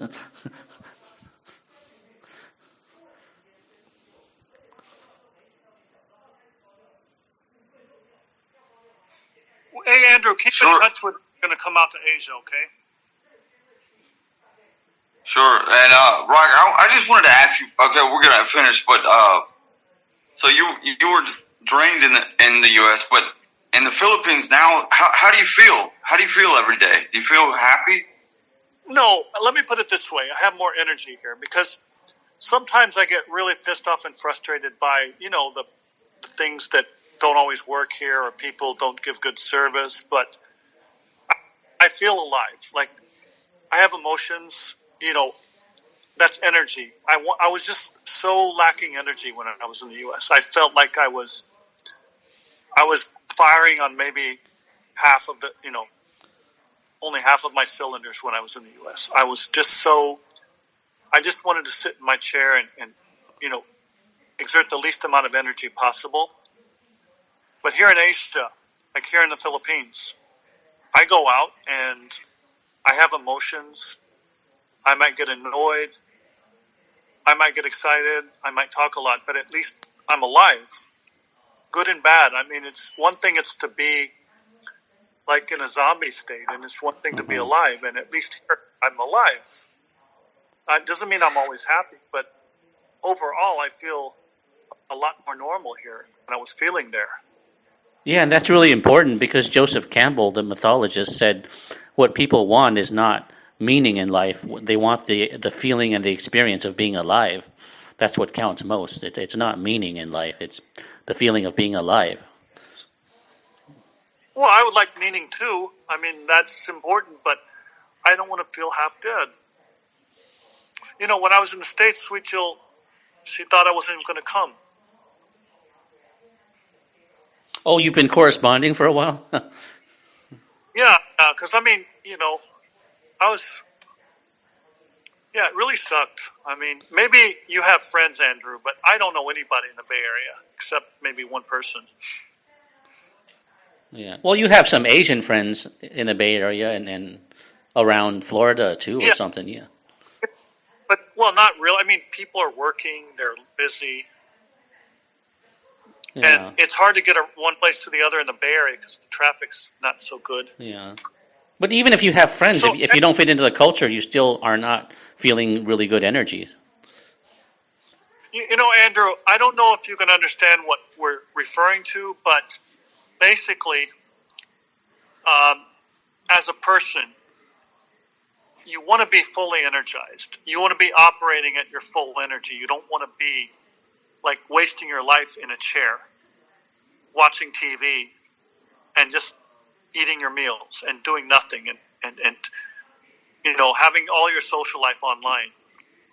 You want to go out and you want to, like in Vietnam, it's a very, Ho Chi Minh's a very active city. There's life, it's bustling, there's food everywhere. You go out and you see the people, you hear the noise, and it's living the way I see it.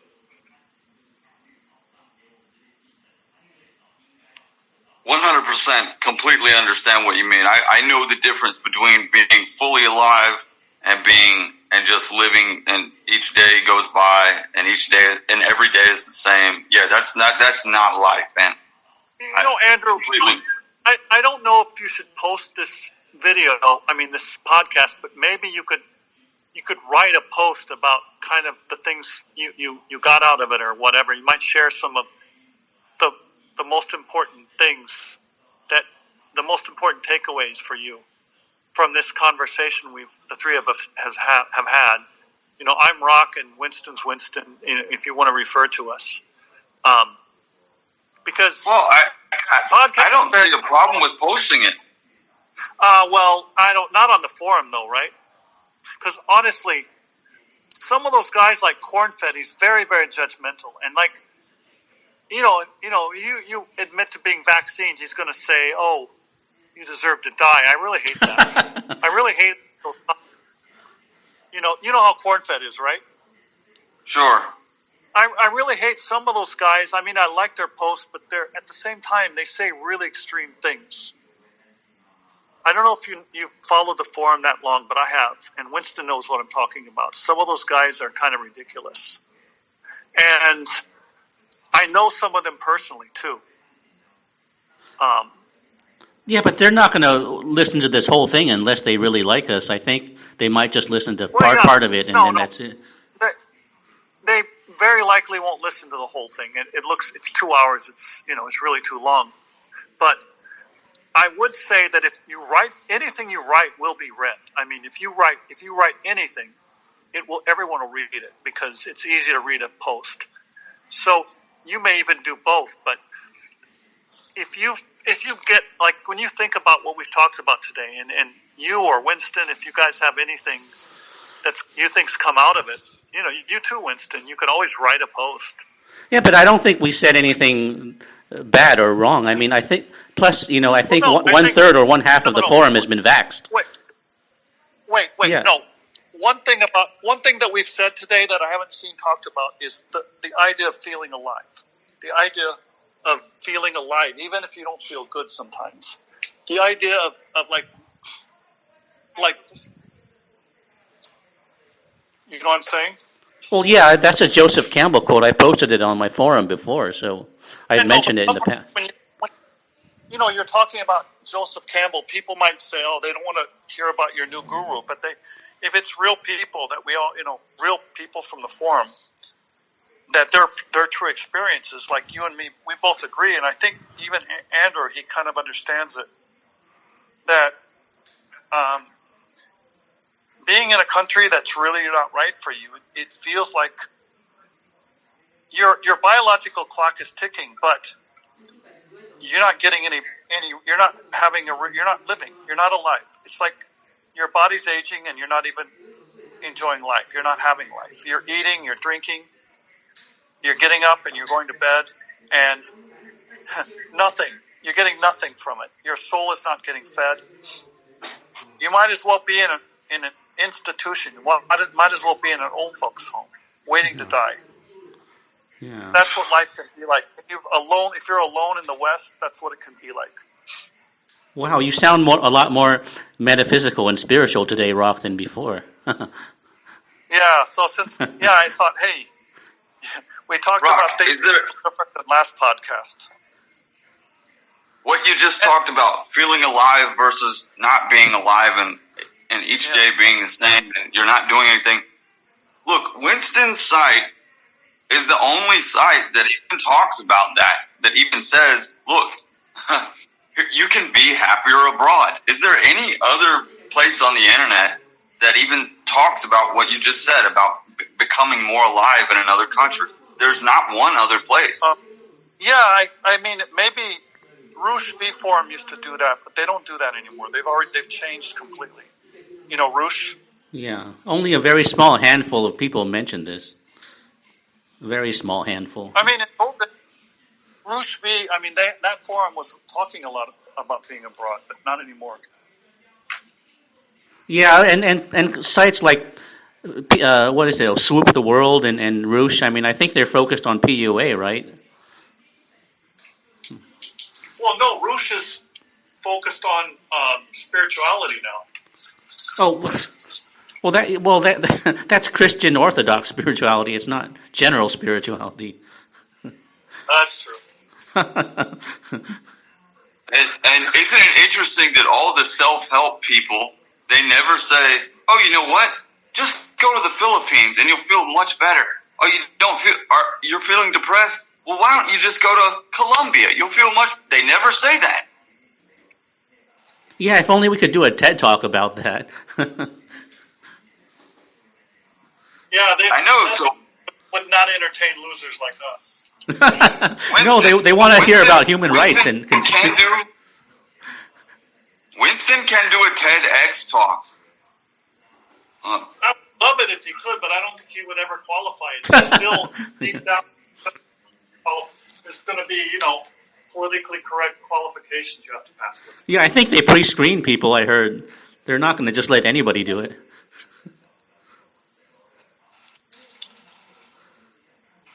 We just have to do a lot more like videos and publish books and stuff, and maybe blog articles. I mean, we have to publish our own content.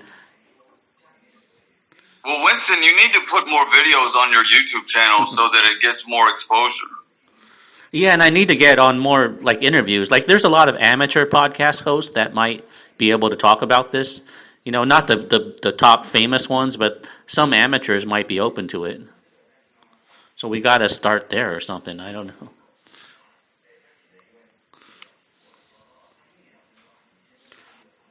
Did you want to say something, Rock? Guys, I feel like we're better friends, or at least with Andrew. I mean, Winston, I've known him a long time.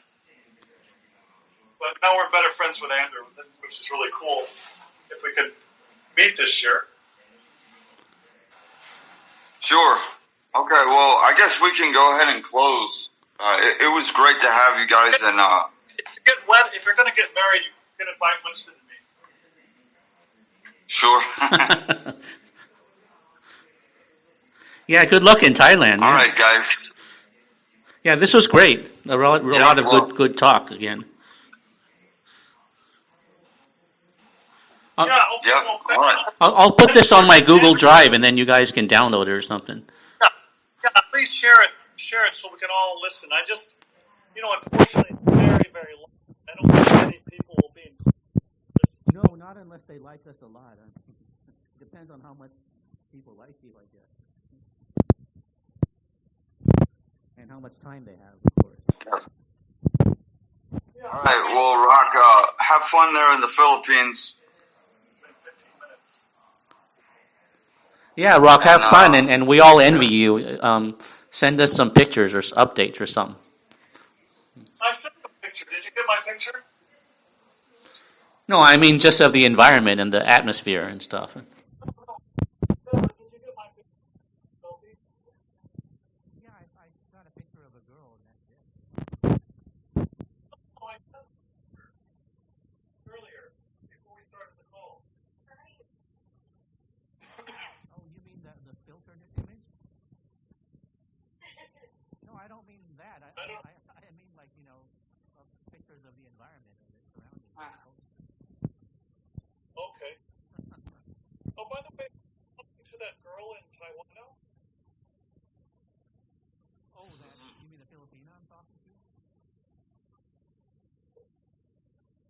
Yeah, she's cool. I mean, I guess, yeah, when she has time, I might meet her, but who knows? I want to leave here too. How old is her child? Oh, I don't know. I didn't ask. Yeah. Yeah, I mean, I don't really Maybe know about she... that. I'm focused on their personality and connection. Her. And she's a decent-looking girl, I guess.